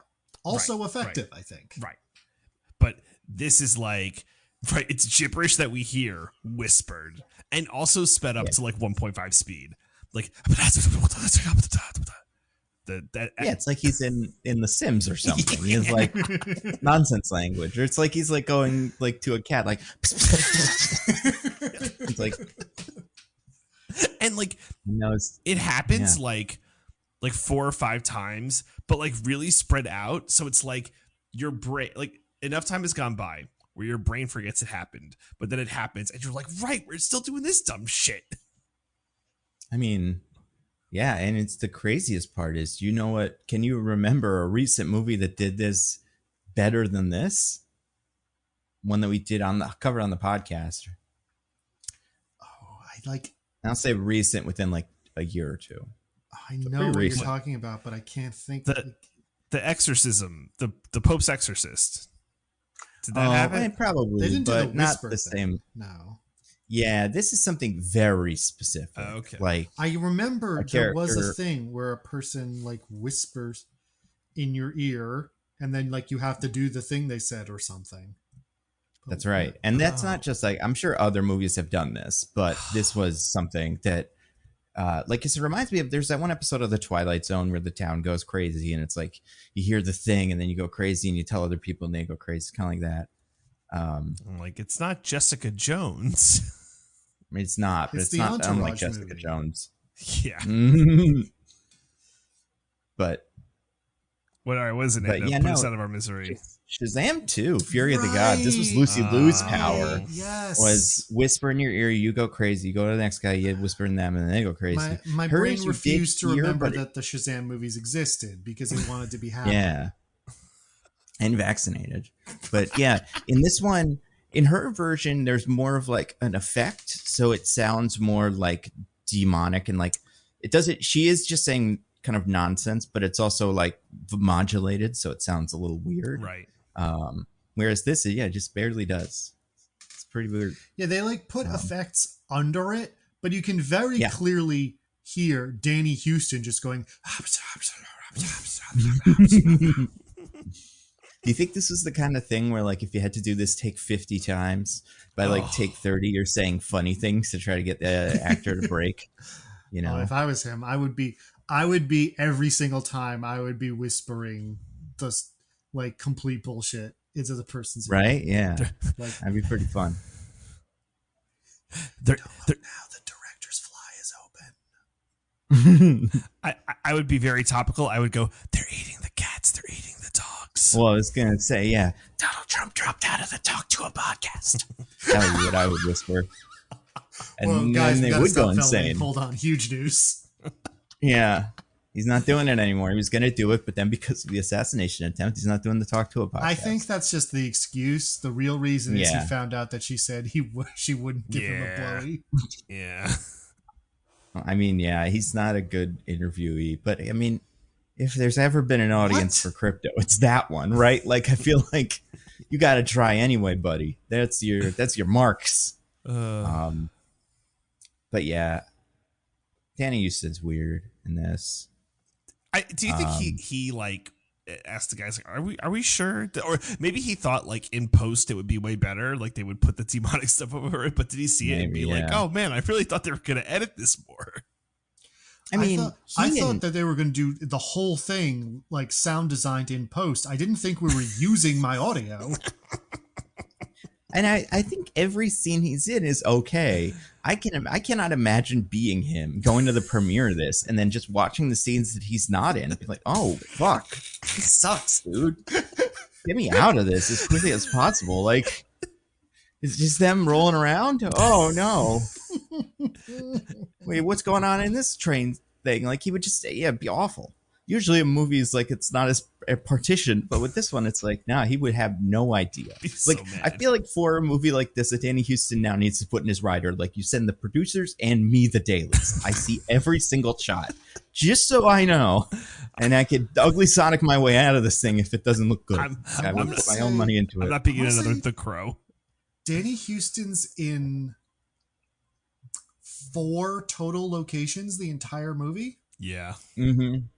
And 2 of them could be the same because, well, let's do locations. Okay. He shows up at Shelly's mom's apartment. It's one location. Yes, that's right. He goes to like the white room to kill Zadie. Right. Oh, yeah. I forgot about that. He has his house that I think like nearly every other scene he's in is part of. Mm-hmm. And then he's at the train yard at the very end. The other one that I was forgetting about is, wait, is he...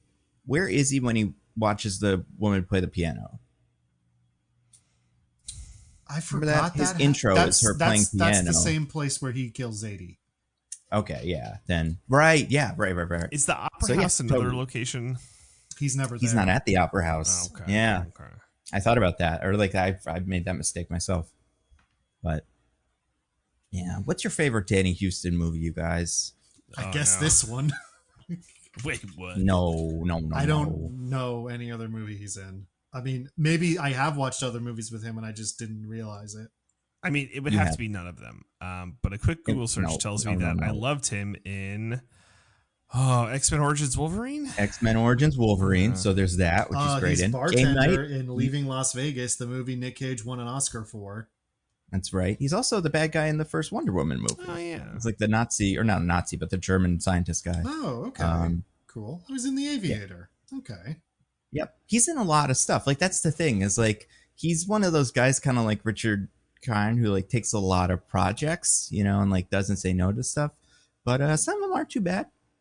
Guys, I think he's good in the X-Men movie. Another great podcast movie, maybe. He's in 30 Days of Night. Oh, yeah. Okay. You ever seen that thing? No, but it's like based on a comic, I think, right? It's supposed to be pretty cool. Well, the comic maybe. The movie. I'll watch it.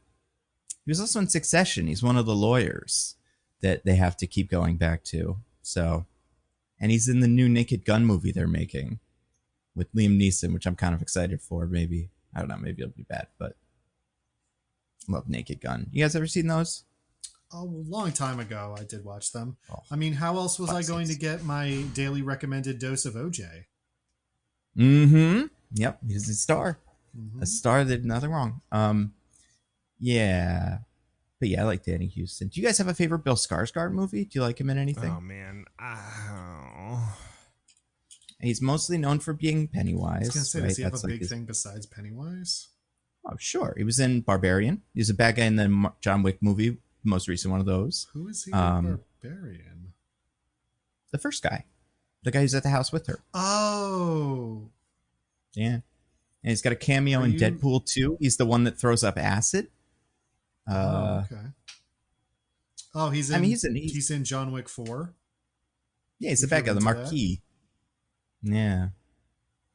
And he's in that Boy Kills World movie that I saw that I was like, this is okay. He's better in it than he is in this. He's in Moomins and the Winter Wonderland. What is that? It's a Moomins movie, obviously. He voiced Moomin Troll. What is What's Moomins? It's a Finnish children's thing that's fairly popular. Okay. Cool. Good for him. He probably had a great time. If he has kids, they probably loved it. And he's in that Nosferatu movie this year. I want to say he's Nosferatu or something. Oh no, he's Count Orlok. That's So, Nosferatu, my man. That's our classic guy. Yeah. Well, what is Nosferatu then? Is that like a nickname? It's basically just like another word for like a vampire in the fiction of the movie Nosferatu. Gotcha. It's a thing that they could say is the title of the movie that wasn't Dracula, the thing that they were stealing. Right. That makes sense. Smart. Yeah. I'm gonna spin the wheel. Tick, tick, tick. It landed on one of mine. I don't even know what to call this one besides lips. So I've just started noticing this now. Hannah and I have watched a lot of stuff, like a lot of different movies and shows. Some set in the past, some set in the future, some set in the present. So many actresses now are getting these lip fillers that look weird. Already, I'm not a huge fan. But when it's a piece where you're like, is this character conceivably getting lip fillers in jail? Like they're going in and giving them to her because she's got them. And it's like, you can't do this. You can't do them in the past, like movies from the, to take place in like the Victorian era. It's just, it always takes me out of movies now. I can't not notice it. And there's plenty of actors I like that do this, but also actors I don't like who are not doing a good job. They tend to do it as well. You don't like full luscious lips, Nando? I like it when they're like full of skin or whatever, lip juice, and not, plastic. I really don't know too much about what actually goes in there, but it's weird. Whatever it is, it's weird. Does this catch you guys now? For the listener, I was puffing out my lips that whole time. It did become painful, so I'm stopping. But like, do you guys see movies and go, oh man, those don't look like real lips? I don't really think about it, but whenever anyone points it out, I'm like, yeah, you're right. It's everywhere. I think it depends on the makeup for me.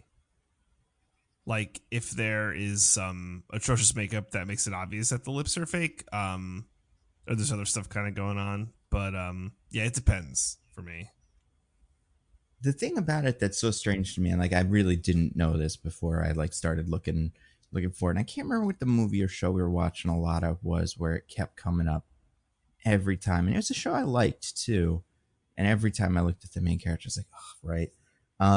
It's like when it's beyond the lip, like the skin above the lip is also now lip. It's weird. It's not good. But it extra is weird in movies like this where the main character's in like rehab or or jail or whatever they're in the beginning of the movie. I find that really confusing. Also, they hitchhike home. Oh yeah, right? They hop in the back of the pickup truck. They shouldn't let them do that. Like I'm pretty sure they don't know what these guys were. Isn't it like an old cliche that like places like this have signs on the roads near them, like don't pick up hitchhikers? They might have escaped from this place. Yeah, hitchhikers might be escaping convicts is a sign and like phrase that comes from that. I think it's the name of the last level of the third Halo game, but I know it from other stuff too. But yeah, it's like just a normal thing. And it's not like they're like in regular clothes, even though they escaped from the laundry room.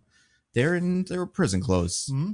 And they also, look like they just got out of prison. No one for the entire rest of the movie ever comes looking for them as part of like the law.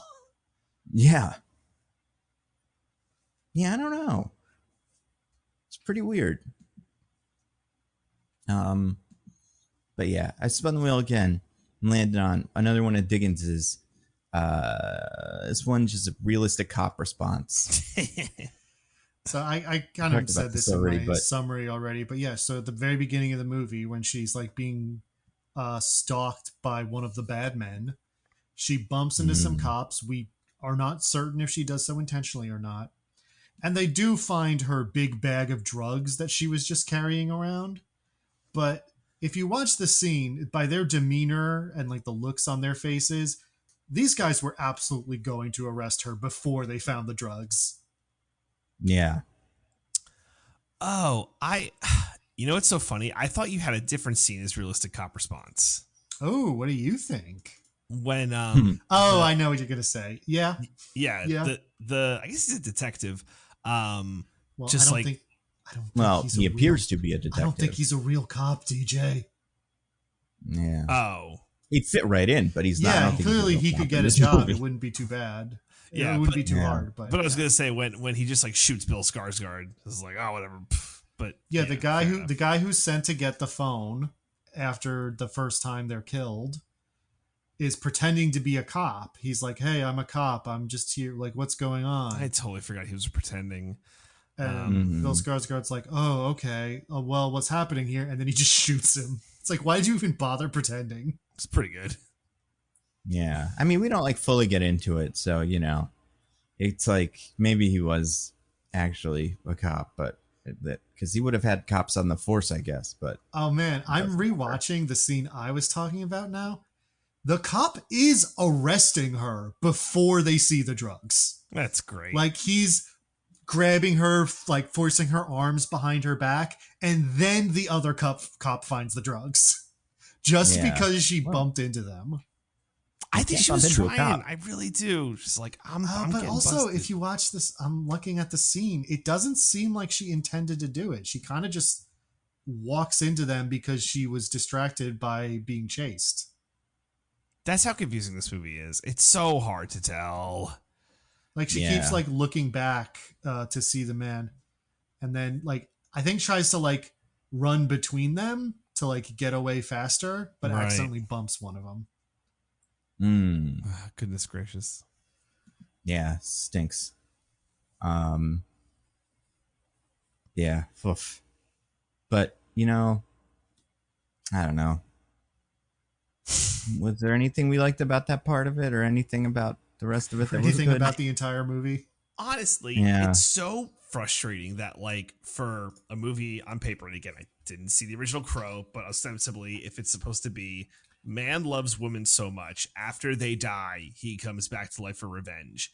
It's mired in like so much bullshit to get to that point. I think I clocked it. I don't think we get like version 1 Crow till like 40 minutes into the movie. Yeah, no, it takes a long time. So like all this shit with like the friend and her getting arrested and the rehab, it's like, get to the fucking point. I did some I did some minor research. I haven't seen the original Crow. I've heard from people I trust that it's a very good movie. Okay. So I believe it. All the stuff about like the Christian devil and like her getting the video and all this stuff about like how they got killed, not in that movie. Not in the comic, not in that movie. Yeah. Yeah, quite unfortunate.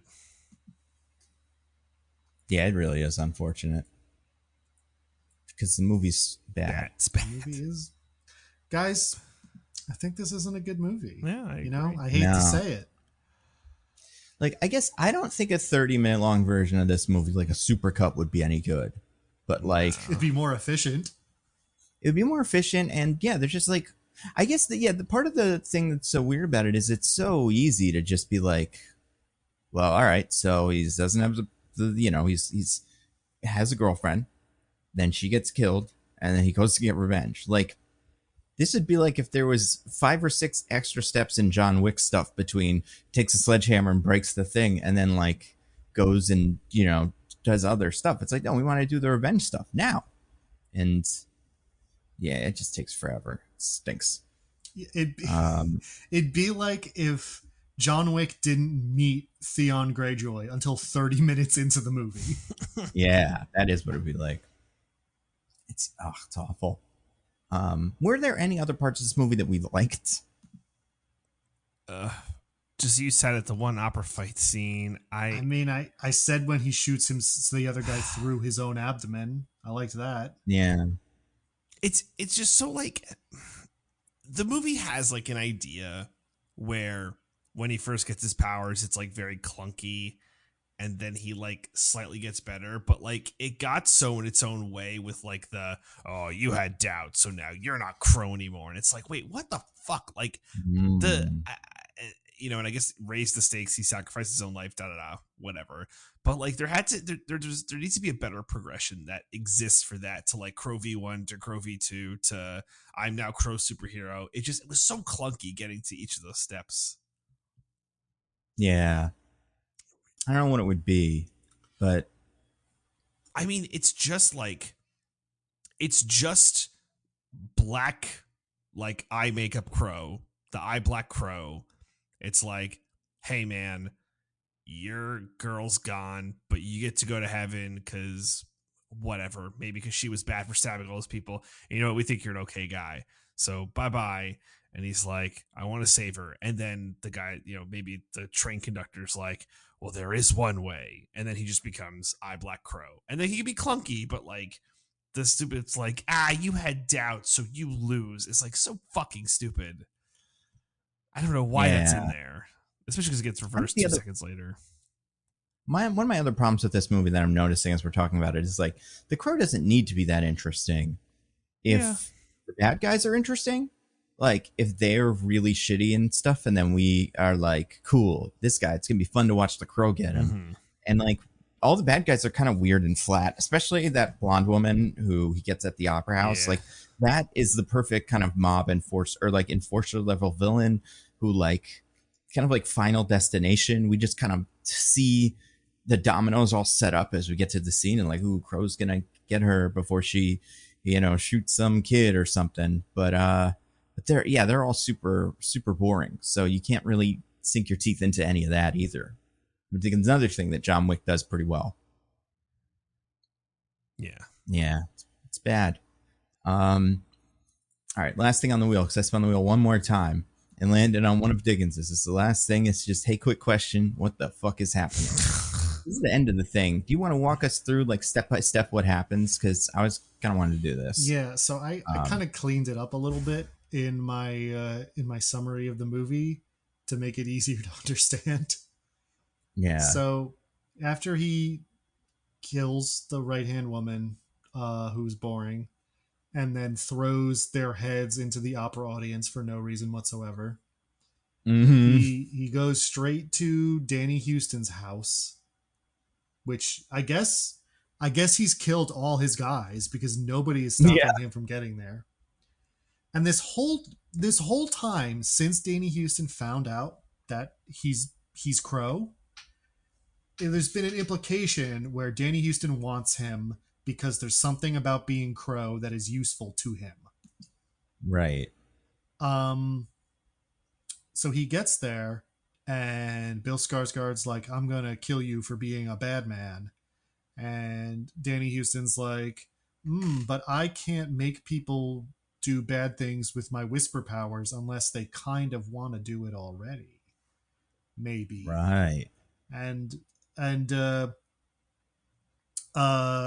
Skarsgård is like, that's interesting. Are we going to sort of explore the idea of like how people can have thoughts and desires, but choosing not to act on them is what makes us moral? And Danny Houston's like, no.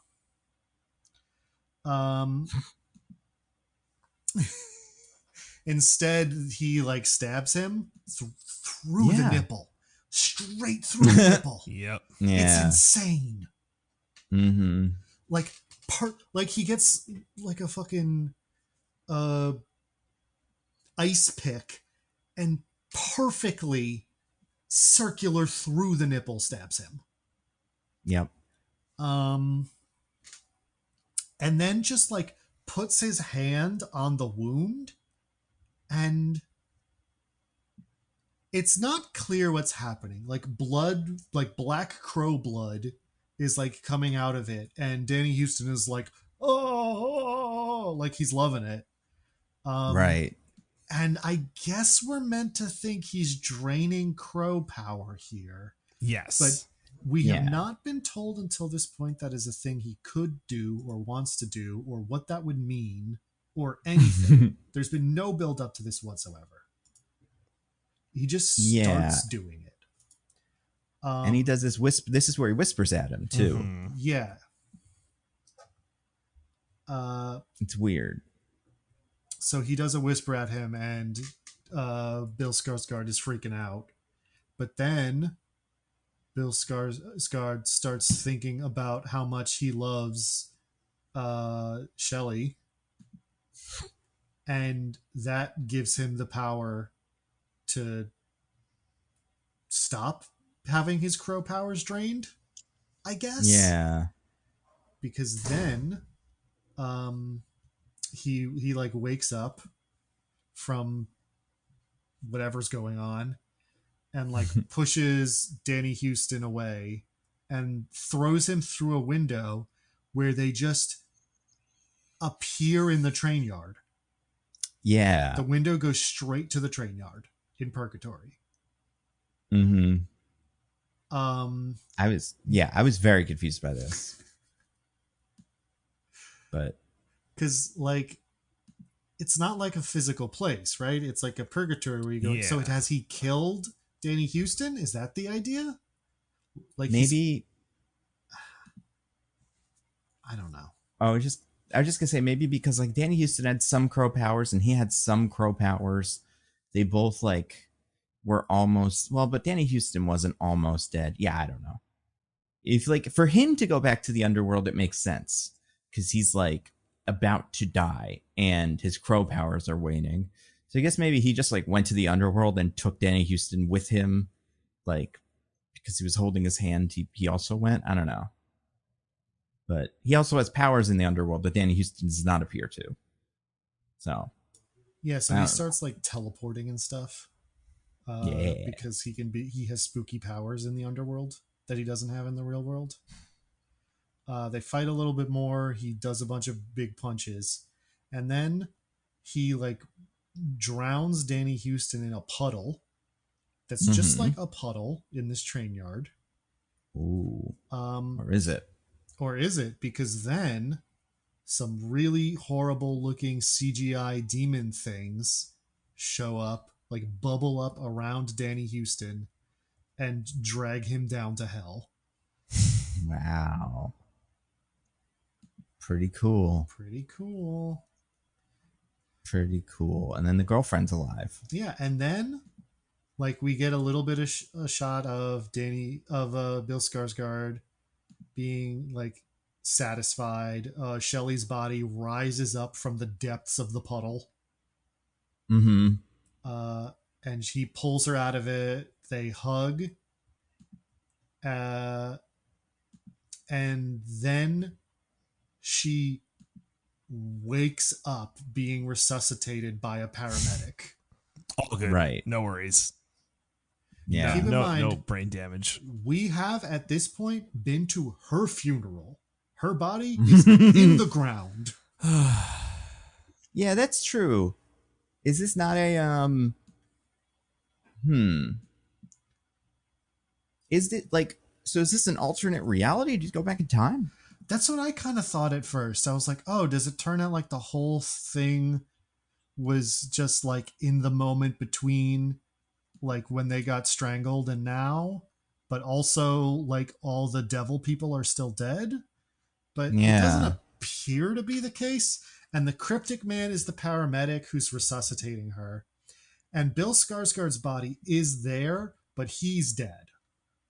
Mm-hmm. Because he made the deal, I guess. I really thought we were going to get the like Constantine thing of like, he said he would go to hell, but like selflessly sacrificing yourself for another person is such a pure good deed that the Christian devil can't actually take your soul if you do that.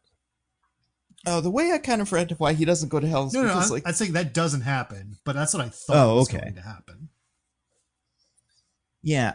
I just assumed, because Danny Houston went to hell, that like took his place or something. Is that what you guys thought was going on there? I don't know what's going on here. He seems to just get to keep being the Crow. Yeah, because he's going to fight more, Danny Houston types. Yeah, there's a lot of them out there. I mean, there will be now. Yeah, we'll find more. I mean, this, and, conceivably the devil can find a new guy and just be like, you're the guy now. I don't imagine he's like, oh, Danny Houston, I was really vibing with him. I don't think I'm going to give it another shot. Yeah, I mean, how hard do you think it is? We got Packet boys. How hard do you think it is for the devil to teach someone to use whisper powers? Yeah, it probably just comes to him in a dream. and they have it. You should get Lucy Liu. She's already got him. She can be a good agent for him. Here's a question. Danny Houston at the start of the movie, when he's killing Zadie, says that he is centuries old, right? Yeah, he does say that. Where do you think he's... And he says he was born in Vienna. So he... What do you think he was doing in like 1800s Vienna or wherever he's supposed to be from? I don't know. Do you think he took part in the Revolution of 1848? Or something? What was that thing that you said? The Revolution of 1848? Who'd they revolution against? Well, there was many different revolutions that happened all throughout the European continent. There was one in Austria, which is why I suggest maybe that was one he would have taken part in. Do you think he started? Wait, now that I think about it, are there any like mysterious suicides of history that you could go back and go like, oh, that was probably Danny Houston tricking, King Tom or something? Because that's probably what this movie would do. It's pretty cool and edgy. Man, this movie stinks. Maybe he's the man who made Beethoven deaf. Maybe that was his first sacrifice. He's like, I will rob the human world of beautiful music by making this guy deaf. Little did he know, Beethoven could do it anyway. Yeah. Doesn't miss. See, that'd be a real shame because he loves music. He loves his virtuosos, and because he's a bad guy, he's got a lot of culture. Right, but that's why it would be a great sacrifice the devil would require of him. He has to give up something he loves. And it's Beethoven. Maybe he is just Beethoven. Oh, that's probably it. How did Beethoven die? As far as the history books would tell us. Yeah, the official story. Yeah, let's see. Yeah, I don't know. Let's find out. All right, he, according to this, final years, death. You got jaundice or something. Not jaundice. Oh no, something like that. Yeah, it's not super clear. According to this, he had several symptoms, including fever, jaundice, and dropsy, swollen limbs, coughing, and breathing difficulties. So they were trying to get fluid out of his abdomen or something? I don't know. Well, they didn't know what they were doing. Exactly. It was like the old And they didn't have the, train conductor powers of resurrecting a lady who'd been buried, so. Maybe. Yeah. And then, and they just died or something. Bummer. Do you think this crow will get new powers the more he crows? Yeah, probably more black on his face. Maybe, eventually, if he does like 8 more crowings, he'll have black face, then we'll have to cancel him. Maybe some crow-based powers like excellent mimicry and a love for treasure. Use of tools. I'm going to say simple tool use. Yeah. Hate Dick Cheney. Is that gross? Probably wouldn't hate Dick Cheney. He'd love Dick Cheney because he could get shot and then be cool. Yeah. So like Dick Cheney would, or maybe Dick Cheney would be like, "Oh, I thought I got to shoot another guy," and he would feel pain. This crow guy will die. I guess the crow still feels pain. He just doesn't. Right. He recovers quickly. Yeah. Anything else about this movie? I mean, how much money did it make? Do we see what's the box office? I want to say like $20 million, which is very little. Yeah. I mean, it did seem 9 million like an domestic, movie, 6 million international. I would say the budget's probably above that. Oh my god, the budget is $50 million. How? What the expensive actors? Maybe, I don't know. God, music licensing. Yeah, 50 million for this shit. There's like no crazy special effects. Yeah, it's the blood. It's mostly just blood. I feel like at least half of the footage that they shot that made it into the movie is FTX twigs going like this. Like slow motion from different angles. I'm laughing, and that is not $50 million worth of money of looking. Well, if she was FTX twigs, then I can really imagine where a lot of that money went. That's true. Yeah, maybe she had to change her name. Tom Brady wanted too much revenge. She had to hide. Oh man, yeah, this So movie wait, stinks. you said you were laughing for 2 reasons. The other was that he said FTX Twigs. No, okay. Oh yeah. She should be demoted to FDX Twigs after this movie. I don't know. She seems. I don't know anything about her Maybe besides her music she's is in this great. movie. I don't know. She's in Honey Boy, that Shia LaBeouf movie, and what else was on her Wikipedia page? She got some controversy for being, I don't know, pro-Palestine or something. FTX. So, you know, she's pretty cool. But yeah, I don't know. Weird spot. Do you guys want to get to our classic segment? Yes. I would love that. DJ, what do you have to recommend to the fine people? Well, it's already been recommended on this pod twice already, but I get to, What? complete the mostly nitpicking Triforce by finally being the third person in our cohort to have seen Stereophonic, and it's absolutely awesome. And it's been Which parts of the Triforce are we? I'm not courage. I'm cowardice. All right, so Well, Nando gets courage by default. okay. I think Diggins gets wisdom, and then I get power. Whoa. I think That's I think too much? our Triforce is cowardice, ignorance, and And weakness. Right? Yeah. All right, I'll take weakness or ignorance. No, I need ignorance. I need that one. Yeah, I want. This is tough. I feel like I could take weakness or cowardice. I feel like Yeah, they me both- too. I'm scared of a lot of things. Although, yeah, I'll take weakness. I'll take weakness. Okay. All right. Because I think weakness can be a strength. That's my greatest weakness There it is. Yeah. on job interviews and stuff. Sometimes knowing you're weak is true strength. Mm-hmm. Just That's like right. knowing you're a huge coward is true courage. That's right. Can't be a coward. Can't be a courage. Woof. Can't have courage if you're not a coward. Otherwise, right. it's just nothing. Mhm. Ability to overcome. Anyway, DJ, go on. Sorry, Yeah, so Stereophonic. I won't go too long with it, but again, just give a brief summary. So, Stereophonic is a play. Is currently on Broadway about a hit band in the 70s recording their new studio album, and like the band is like Fleetwood Mac, but it's not Fleetwood Mac, but it's have you totally heard Fleetwood any- Mac. Have you had any rumors about who they might be based on? Yeah, that's right. It's like Fleetwood Mac, but it's not. But it's it has original songs in it, which are great. They're very good. It does. And just like the sound's incredible. The actors are all great. It's still the original cast, which is awesome. And it was very fun. And Yeah, they're getting replaced soon too, right? I think they extended the run, but they're switching out some of the cast I think members. so. I'm glad I got to see it with the OGs because I love all of them. Yeah.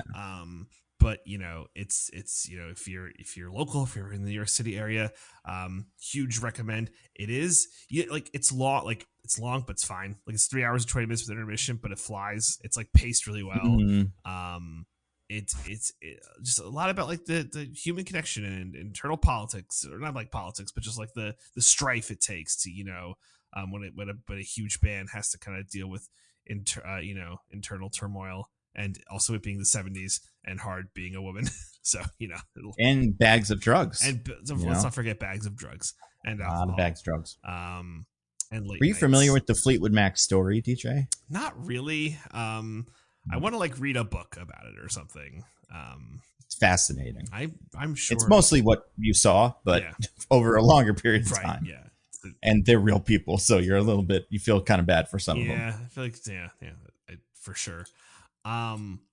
But so there's that, and then I haven't seen. So I started watching The Circle, but I think maybe I should save that for plugs bit.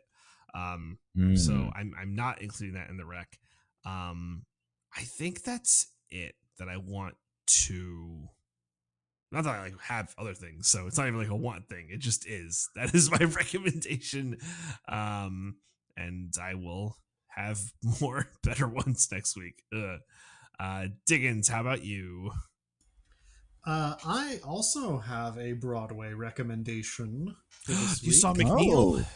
That's right. No, I didn't. I did see something that's getting a lot of buzz, though. I saw The Outsiders, which is based. Any good? It's based on a book by S.E. Hinton, which is kind of a classic from like 70 years ago. And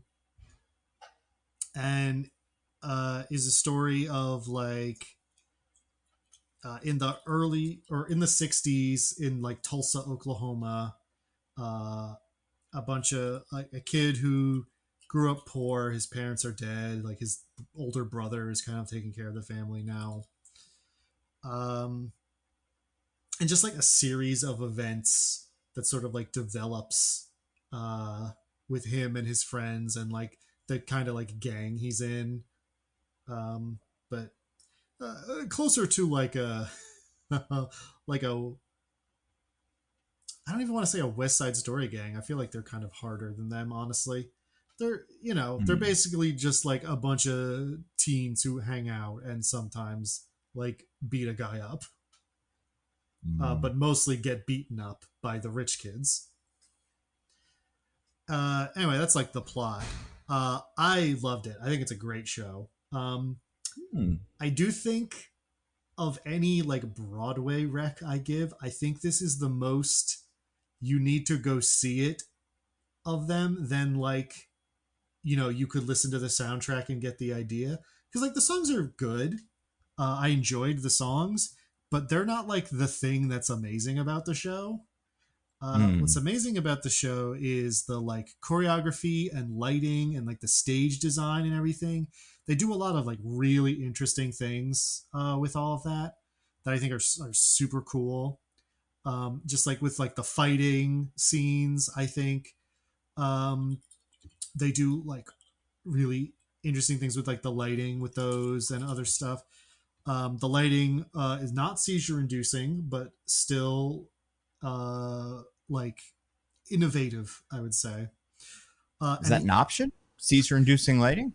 well, like if lights like flash a lot, that can be. Mm-hmm. I mean, not only just seizure inducing, but can be kind of like hard on a regular person's eyes too. So it's Right. not so much that they're doing a lot of like flashing lights. They're just the where they when and where they choose to utilize lights. I think is a really cool part of the show, and also just like the acting. Like the acting in the non-singing scenes is really good. Like they Hmm. sold things about that I was really um, impressed with. So yeah, it's kind of like it's a great show, but if you want to see why it's great, you kind of have to actually see it. Right. Um, but a thing that is much easier for anyone else to see, a movie that I think Nando has said he hates is not a good movie, something he doesn't like at all. I watched My Cousin Vinny. Oh, my cousin Vinny, so terrible. Should have the crow in it. Then it'd be cool. That's right. That's what I thought when I Yeah. watched it. Have you seen it before? No, it was my first time watch. I try to Oh. only rec things that I have our first time watches for me. Um, but yeah, I had seen it before. It's currently on the Courtroom Drama Collection on the Criterion Mm. channel. So I decided, everyone says this movie's great, so I'm going to watch it, and it's a great movie. It's really fun. Yeah. It's like it like brings that sort of like courtroom drama without being like too heavy or serious. And Marissa Tomei deserved the Oscar. I think we can all agree. Mm-hmm. He said all those lines really quickly in a row with an accent, That's and right. that's about as good as it gets. That could doesn't get better. Yeah. It's a really fun Joe Pesci role too, because it's kind of like still like the swagger and everything, and like the comedy of that, but without the sort of tragedy or uh, of like his gangster roles or the um, unsympatheticness of his Home Alone roles. I was gonna say it's a tragic figure. Also, he gets electrocuted in a skeleton, or well, actually, his friend, but still, it's tragic to even as see. as that one Santa movie with with what's his name, the guy who hates gamers in the Gran Turismo movie. Oh, David Harbour. David Oh, Harbour. yeah, yeah, As the yeah. David Harbour Santa movie taught me, Joe Pesci and the other thief in the Home Alone movies would be fucking dead. Mm-hmm. That was cool. But My Cousin Vinny's a really fun movie. If you like sort of like courtroom drama stuff and think Joe Pesci is funny, it really hits that sweet spot of those two things. What about you, Nando? Anything to rec? I have some movies that I saw that are bad, but I will Ooh. recommend them. Two of them. One of them's The But Crow. also, Well, yeah, I have to say, well, that's not bad. That's horrible. Well, one of these is also that. But also about My Cousin Vinny. The thing that always gets me, I can't get over it. That's Ralph Macchio. That's the Karate Kid. Oh yeah, And as one of the like, defendants. yeah, As it's crazy to see him the in another person role. in the one of the most important people in the movie, he says the words "My Cousin Vinny." That's true. Yep, he is My Cousin Vinny, and yeah, he's the cousin to Vinny. He is the cousin who is of Vinny. And that is a humongous age gap, but I guess like cousins, like you could be any age for a cousin. Yeah, I have cousins who are like 20 years younger than me. And I guess part of the implication is just he's some guy that you call My Cousin Vinny, you know. But yeah, no, he's cool. What was I going to say about this movie? Oh, 2 movies. Okay, first one, I watched Subservience because this was vaudable. This is the Megan Fox is Megan Mithrigan movie. Because I was like, is this going to be a fun movie for the podcast? And it's not. It's kind of boring. It's mostly Mithrigan, but if she had sex with a husband at one point, which is weird. And like, it's not fun in a way that would be fun. Also, bad sex scenes. Speaking of The Crow, like they're very unsexy. Also, speaking of weird lips that are too big, Megan Fox has weird filler lips, but I guess it's a robot, so it's slightly more believable. Also, I do think that women being with weird rail thin wraiths with a bunch of tattoos, Megan Fox. That's true. Yes, because she would love this. She should have been in The Crow. Honestly, I mean, I don't think she's bad in it either in this, but it's just not a very good movie. And in a post or in a pre-Mithrigan world, maybe it'd be kind of fun, but it doesn't do anything that new. I also watched a movie called The Deliverance the other day. My cousin texted me. Let me see if I can find the text. I just got this text at like 9:00 in the morning, and it read, I will, because I think it's very important understanding why I put everything down and watched the movie at that exact moment. If you haven't watched The Deliverance on Netflix, not the Squeal Like a Pig one, then you are missing out. It's a scary movie where Glenn Close is a cancer-ridden grandma obsessed with getting laid. And there's more to it than that. It's a horror movie. It's by the guy that made, what is his name? Lee Daniels.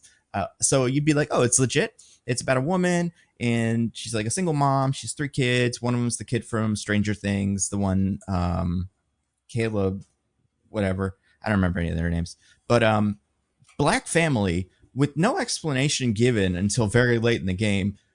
Glenn Close plays their mother, and with quite a fair amount of bronzer on, and doing an accent and talking about being their mother in ways that I'm like, are we supposed to think she's a black person? And we're not.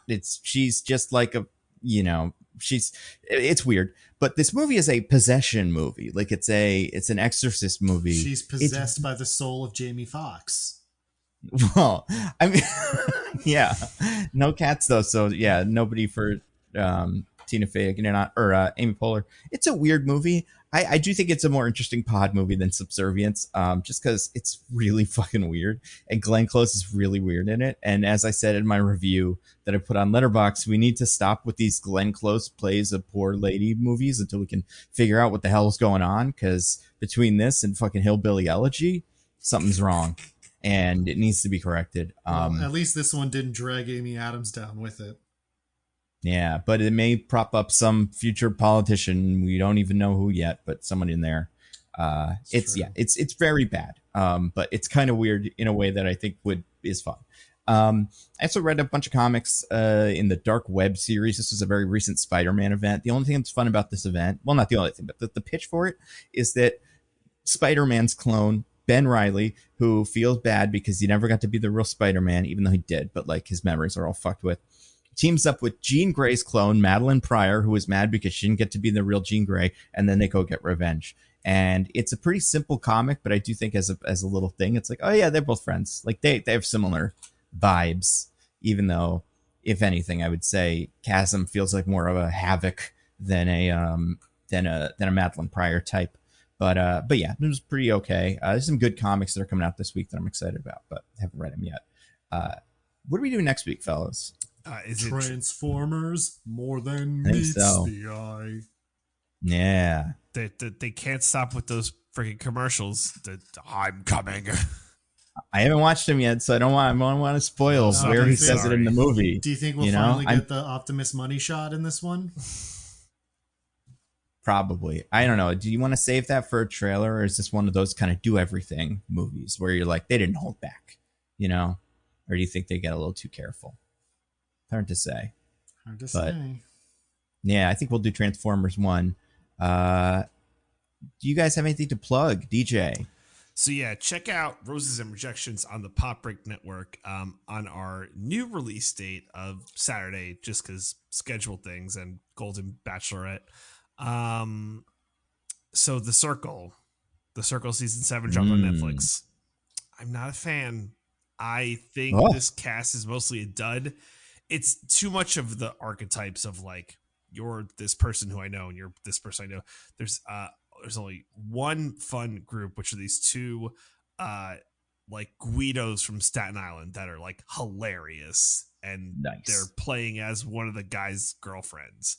They're brothers, and yeah, that's funny. It's they're being their girlfriend Gianna, and it's like, speaking of my cousin Vinny, yeah, get right in. They're great, and they're the only ones I like, and everyone else is a freaking drip, which is unfortunate. And then when that happens, the show becomes dreadfully boring.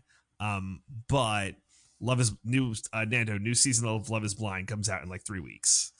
Oh, okay. I'm looking forward to that. Because Love is Blind is like probably the best reality show Netflix has going right now. So, and wait, where's my Golden Bachelorette? When's that? It's gotta be soon. Yeah, right? as of this pod release, that we're like probably an episode in. We're definitely an episode in.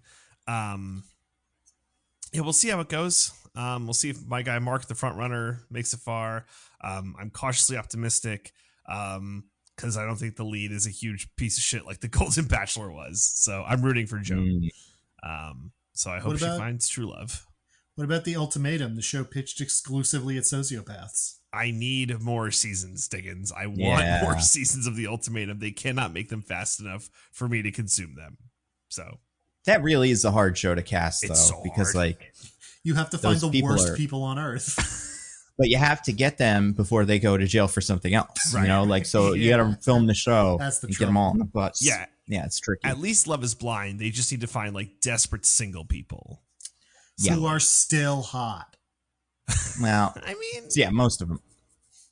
Depends on which ones you ask. Yeah, but I'm not getting into that. But like, I think there's a lower bar for Love is Blind, where The Ultimatum you have to find desperate swingery couples. Who have probably committed crimes. But anyway, so we cover all that on Roses and Rejections. Diggins, anything to plug? No. What about you, Nando? Yeah, videos. I have my new Marvel Snap video. That's my Aranya video. She's a kind of fun character. And then my Ben Riley video will be on Nebula soon, which means it'll be on YouTube about a week later. I will say I put out another video on the Nando Cut channel that was just Sony, please don't do this, about how apparently Venom might be in Spider-Man 4. And if that's true, bad, don't do that. But I feel like they probably already got the message. And then my next video that is about like a regular thing, like my next Nando View Movies video will be about how to turn Doctor Doom, how they can maybe do this Doctor Doom thing in the MCU, which means my next video is going on Nebula, which is my Hey James Gunn, let's do that Satana show. Like just kind of explaining why that character would make a very fun show. So a very nice light thing. And then after that, my Blade pitch, which is going very well. I'm very excited for. And if you hurry, you can probably get your Blade pitch in before Marvel finishes their pitch.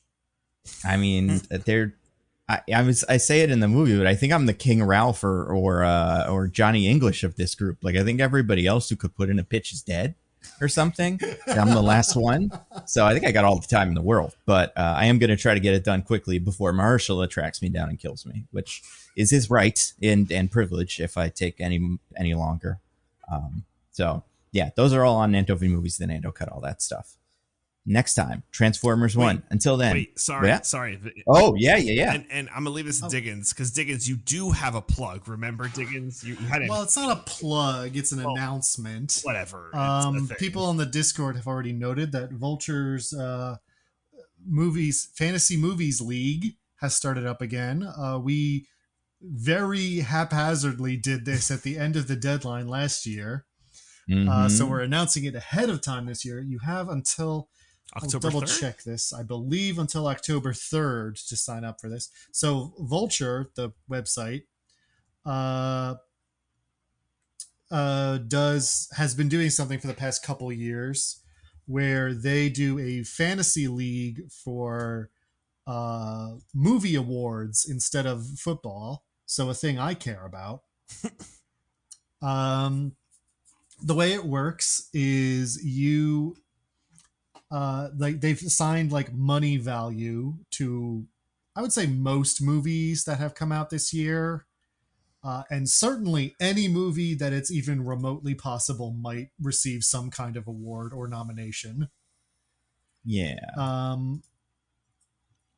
And so you have $100. It's not real money. You don't have to pay to participate in this.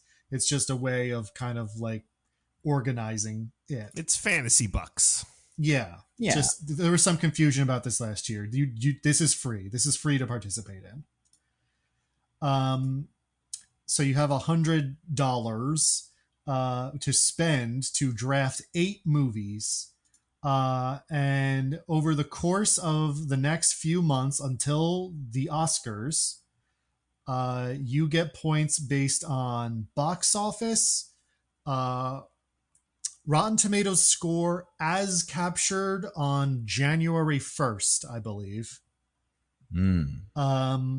And also for all the like major awards, and by major awards, they count a lot of them. Basically all the precursor awards to the Oscars, plus the Oscars themselves. You get points for any nomination and any win. So again, they have like a whole breakdown of how many points everything is worth. Obviously, nominations and wins at the Oscars are worth more than any other award show. And box office only counts for movies that are coming out after the league starts. So you can't pick like Inside Out 2 and immediately get a bunch of points because we already know that sold well. That'd be funny. Now wait, can you short movies like The Joker? Can I bet against them? You can't bet against the movies. You can only bet, you can only pick movies that you are putting in your team. So, something that's interesting is if you pick a movie that like does incredibly bad, like 0 to 25% on Rotten Tomatoes, you lose points. Yes, so minus points for picking like a true dud. Yeah, so you good fucking luck. If you think so, basically only pick something really bad if you think it's going to make a ton of money. Yeah. But yeah, so then they just do the scoring throughout the season, and then after the Oscars,